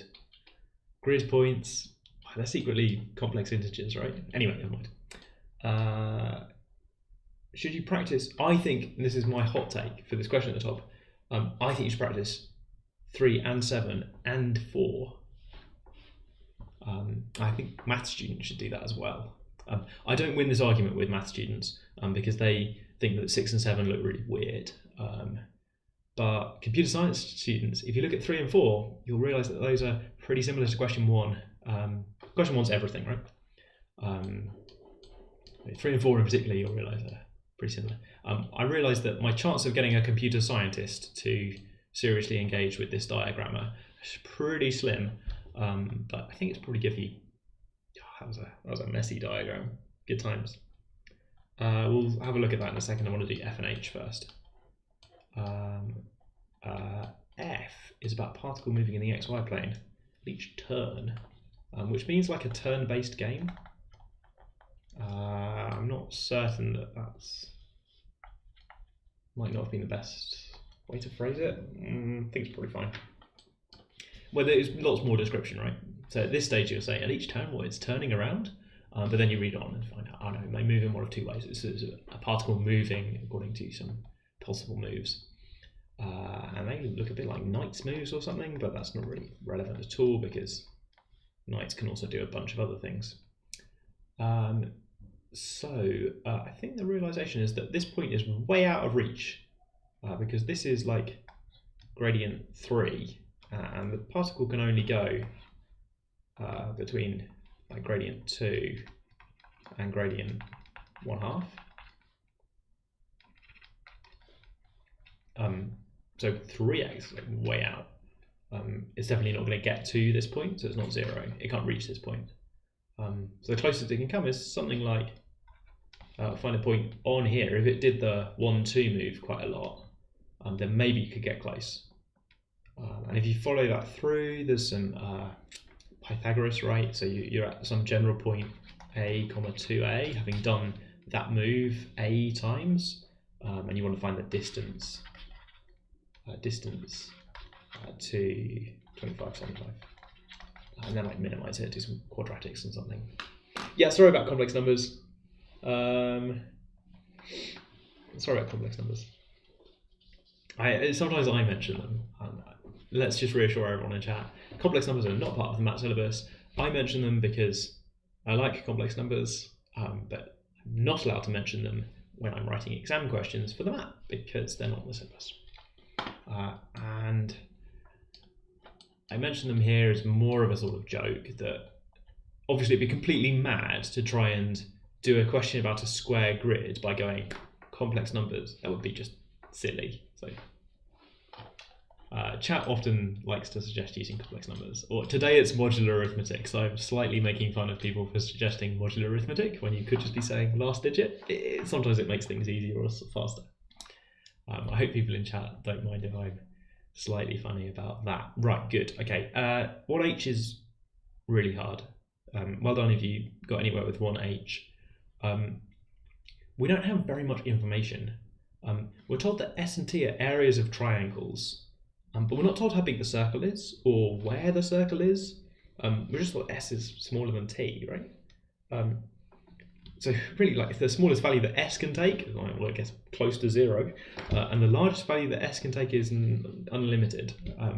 So it's a good thing that it doesn't just say S here. It has some sort of weird expression going on. That's good news, because S is unbounded. It could be a really small circle, really large circle. S could be most of the circle, none of the circle. But luckily it's some sort of like ratio thing going on. So there's this factor of like 4/5 here, S over T. I'm trying to show you that it's like the relative size that we're being asked about. And the relative size is something we can talk about because the triangles might be similar sizes. We know that S over T is less than 1. So we can start to say things about this, right? This first term is less than 4/5. This term is bigger than 1/5. Because T over S is bigger than 1. That kind of follows. They're both positive numbers? Yeah, they're both positive numbers. I'm fine. Of course, saying that that's less than 4/5 and that's bigger than 1/5 is not really good enough.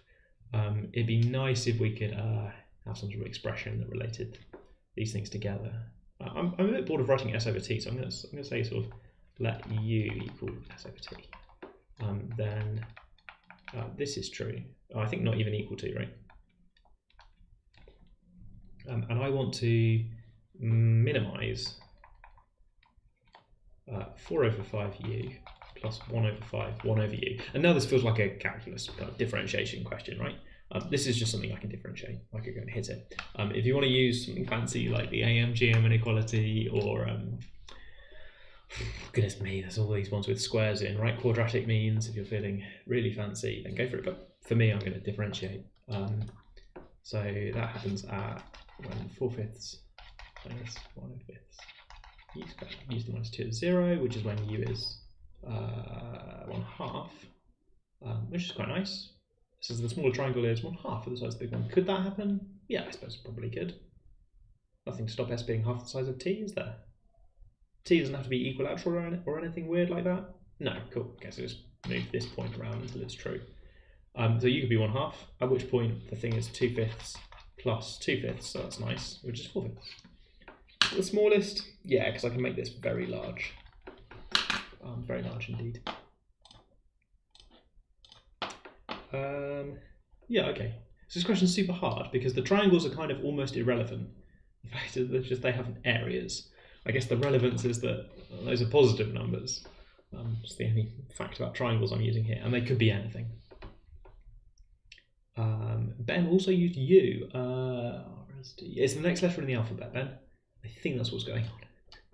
I'm not claiming to be inside your head, but the alphabet might be inside your head. Right, good. Okay. I use U a lot, to be honest, though. That's not quite fair because I use it for X and Y stuff as well. Like integrals, I'm always switching to U. Just like U, I think. Good. What are we doing? This is a new feature of the live stream. In between questions, I forget completely what I'm doing. Welcome to the Oxford MAT Livestream. 1 + 1 is 2. Right, have we done E and F?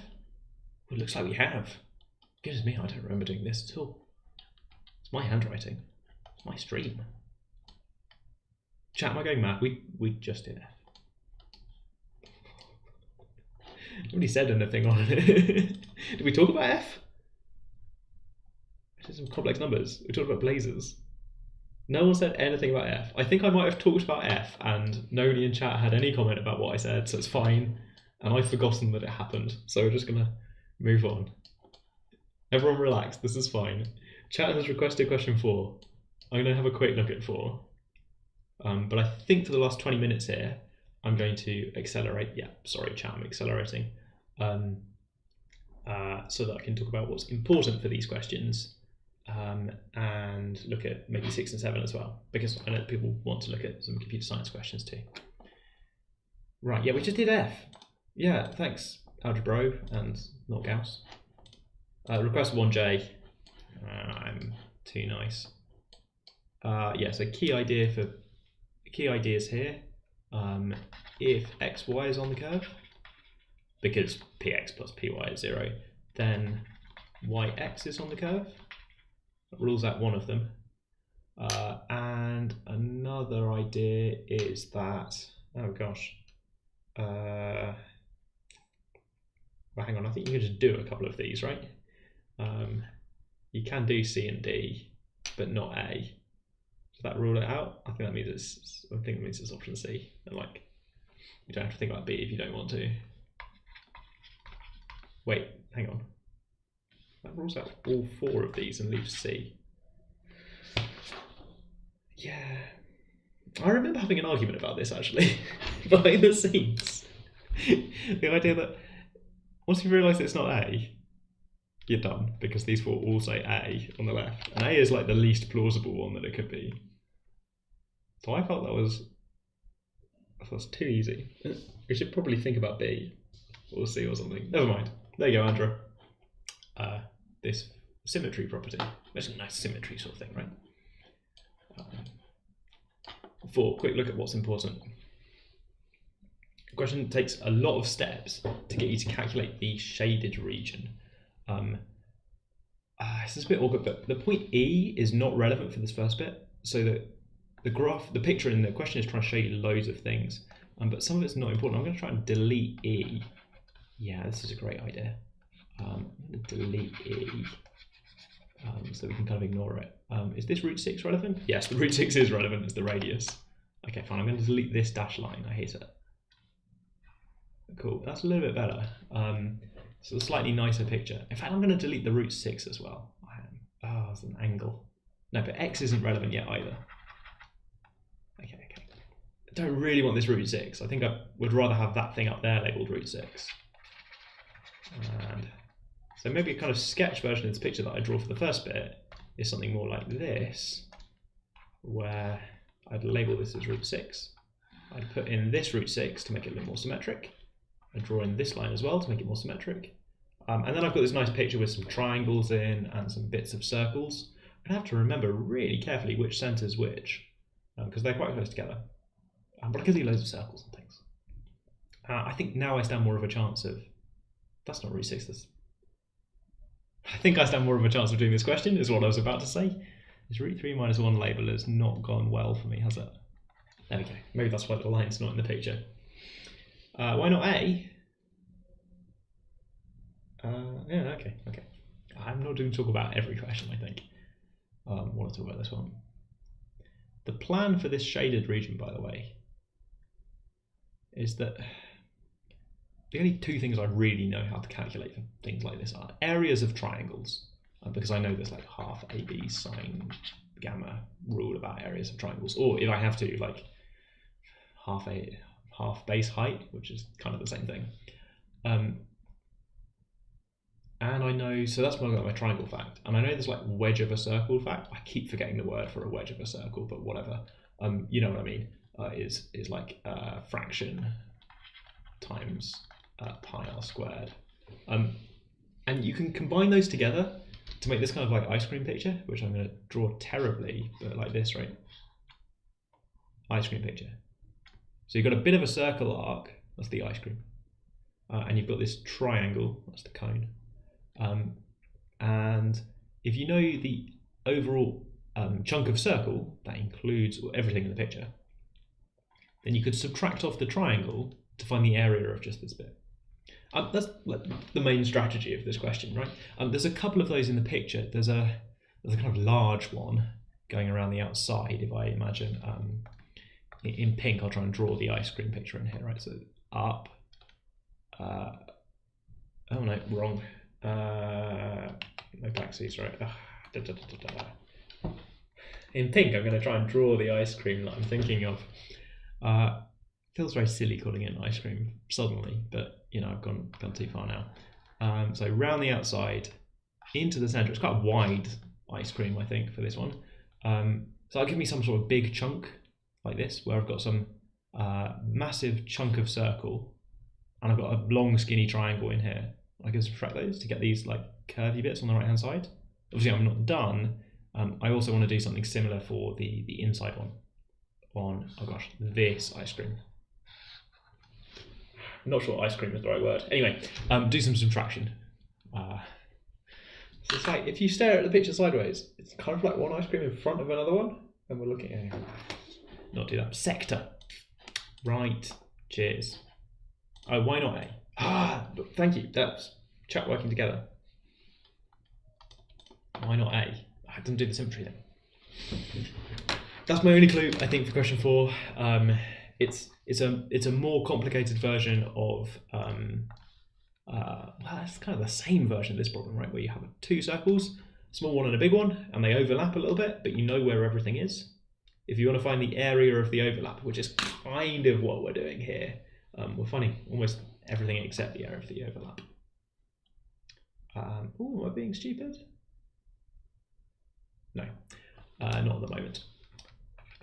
Then we can draw in a whole bunch of triangles, and if you know where everything is, then you can do a whole bunch of triangle science to just like split this into loads of triangles and loads of wedges, like 2 overlapping ice cream things that, oh my goodness, different sections going on in different places, these curvatures different, so that thing is totally different from this thing, and oh, I guess add them together or something. And that's basically what we're doing here, except the circles are in a slightly different configuration. The last part is just about the idea of swooping point E, which I've destroyed, point E, swooping it around the outside of the circle, to see how that changes the areas on the way around. Chat has reminded me about the word sector from 2 people there. Has that shown up on screen on chat as well? Somebody set their username to be a picture of a little cuddly bear or some sort of other animal. And now they're asking, the little cuddly bear is asking you about Heron's formula. No, you don't need to know Heron's formula. You can learn it if you like, but it's often it's often not the best way to find the area of a triangle. If you don't know what Heron's formula is in chat, then just don't worry about it. It's another triangle formula. It's a bit mad. It only uses side lengths. That's its selling point. Chat, I guess. Part 4 in more detail? Sure, okay. And then back to A for Andra. Then look at 6 and 7 for the computer scientists. There we go. That's the set list. Or as I understand it's now, I now understand it's called a stream schedule. Right, okay. Line is through C is drawn such that the total area covered by S1 and S2 is split into 2 equal areas. So total area, I really want a new picture for this, right? Total area. E with the intersection of this line with S1 and X denote the angle CAE. Write down an equation which X satisfies. Oh my goodness. So we do actually have to do some calculation for this, I suppose. I'm not allowed to. The idea about sweeping around is line through C. Where was C? See the up there. Oh my goodness! I kind of want all the stuff I deleted back to reset the picture. Oh yeah. Oh no. C is up there, and E is somewhere down there. Actually, C is the top intersection point, and E is somewhere.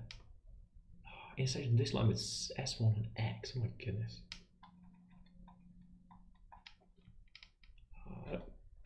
And there's an angle X. Okay, I see. So I should do something like the total area,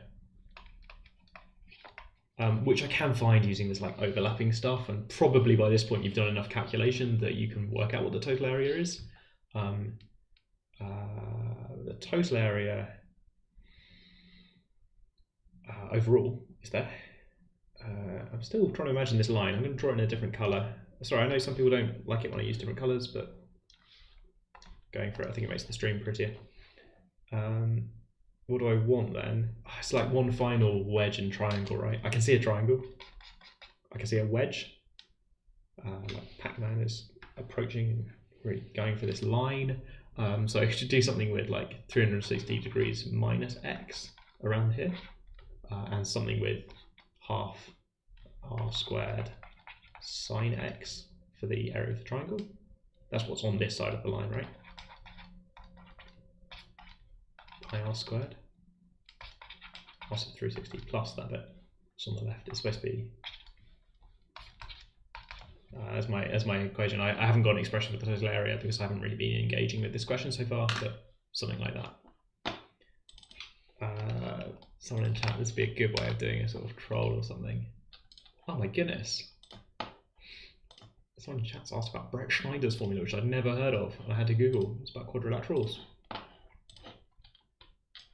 Miles has put something about question A in chat, and I'm going to quickly go back for Andra and say, so the symmetry thing was about switching X and Y. If XY is on the curve, then YX is on the curve. But A contains clear points like this one, where 1, 0, whatever that is, it might not be 1, but whatever it is, 0 is on the curve. And 0, 1 is not, like nothing is. There's no points on this bit of axis. So this picture is trying to claim that there's some number such that P of that number plus P of 0 is 0, but then it won't let me set that number for, that would mean that I could write something like this, right? I could take that number, what is that number? Take that number and plug it in over here instead. So it's like P of 3 or something, and I'll plug it in over here and that'll give you a different point. P of 0, P of 3, still adds to 0. Some of the explanations that I'm doing, I sometimes do the explanation and then think to myself that was a terrible explanation, but just in case it's been useful to someone, I don't always say that. Maybe I should just do like a blanket disclaimer, right? Blanket disclaimer. Some of my explanations are not very good. This question is about Egyptian fractions. So I think really if you want to get good at this question, I think maybe don't bother with this question, just go learn about Egyptian fractions. That sounds more fun. It's describing this kind of greedy algorithm where you always take off the largest chunk possible, which just sort of works. And we're calling it friendly form instead of Egyptian fractions. Fine. So there's some hard stuff in part 2. Part 2 is the hard part, really. Part 5 is hard as well. Part 2 has got some hard stuff with inequalities. And the inequalities really are tough. You need to use the fact that m is the smallest natural number, such that 1 over m is less than or equal to q, which means that if you made m any smaller, that would be bigger than q. That fact turns out to be really important, sort of more important for the question than the thing we've actually got. You can actually use m's and minus signs and 1s going on around here. That turns out to be how you do the question anyway. So you've got kind of these two inequalities hanging around, which is helpful. And you combine them together in some sort of inequality mess, which I'm not going to do on the stream because it's 5 to 7. The reason that this kind of greedy algorithm works, computer scientists, you've probably been told to be nervous about greedy algorithms. But the reason the greedy algorithm works is the thing in part 2, that each time you take up a big chunk, that numerator of the fraction is getting smaller. And if you started at 4, then you can only make the numerator smaller, strictly smaller, look, strictly smaller. You can only make something strictly smaller so many times, right?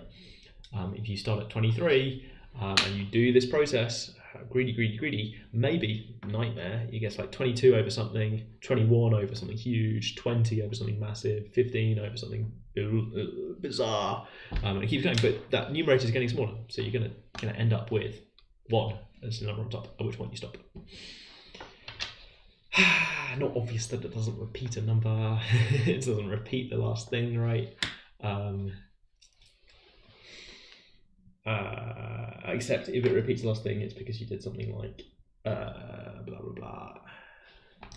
So it's sort of small case. Your plan is to write down 1 over thing at the end, and what if your previous thing was also a 1 over thing? In that case, you had 2 over a beforehand, and the largest thing you should actually have done is like, you can do some arithmetic to show that actually this would be bigger, but not as large or something. 1 over a. Sorry, you should have done a 1 over a minus 1. Like when you see 2/3, you shouldn't do 1/3 plus 1/3. Partly because that's not allowed, and partly because 1/2 is bigger. So if you're being properly greedy, you should take off 1/2 up front. Ashwin would like to know about the Catalan numbers. Yeah, it sounds like a good thing to do next. 5 is just really hard. It'll be fine.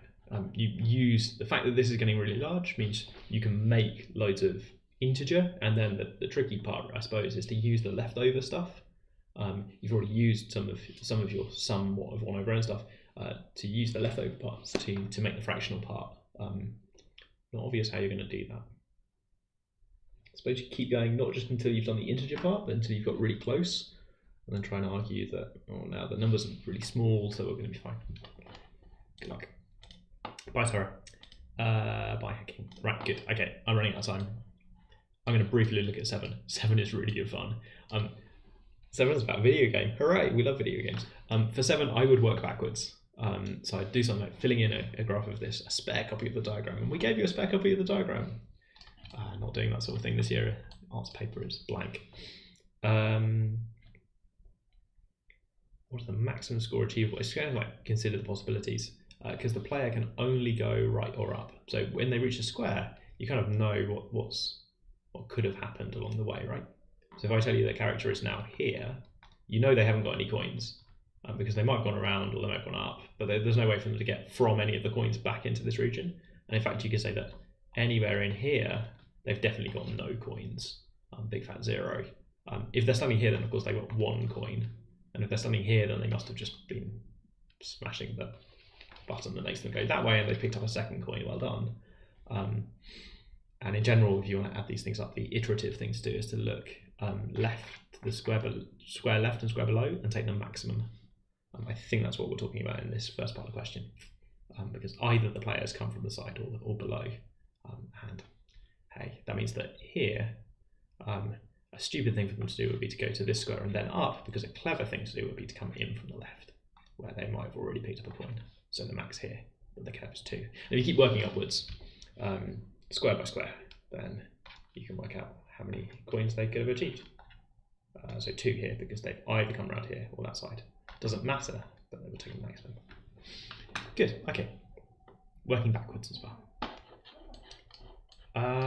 That was the plan, right? 1A, to wrap up. 1A, definitely draw a diagram. Definitely draw a diagram. You can integrate that. Oh, draw a good diagram. You can integrate that. You can do this. Find the difference. You could split it up if you like. Here's a triangle.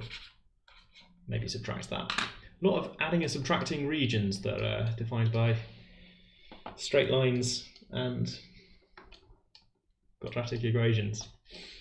Interesting stuff. I think I'm wrapping up because it's 7 o'clock. Once again, just to finish it up, no stream in the regular slot next week because I'm on strike. There are videos of previous live streams for the 2019 and 2020 papers on this YouTube channel.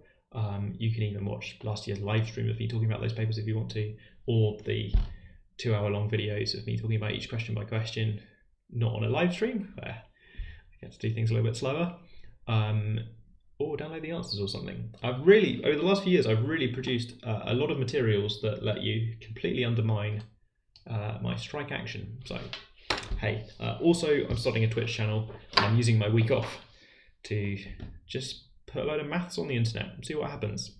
Content. 9 AM I'm going live on Twitch. Going to give that a go, see what Twitch is like.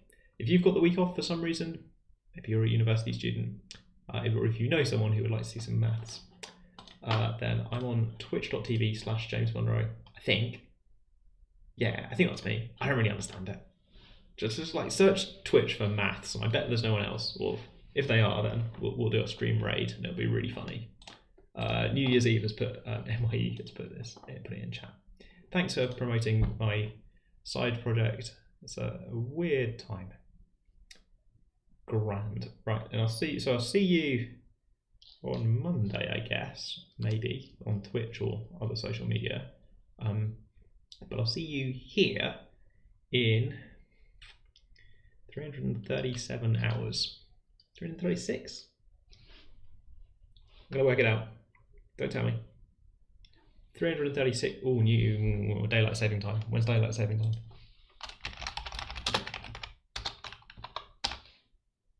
Daylight saving time is a month away. Good. I will see you on here on 336 hours. Have a great week off. Maybe see you on Twitch. Take care. Have a good evening. Bye. This is not true. This is going to say, yeah, I mean, we're not back next Thursday, but, you know, part of that. Stream on Twitch. Should I change this to say Twitch? No, that would be silly. Let's just leave it. They'll get the idea. Bye.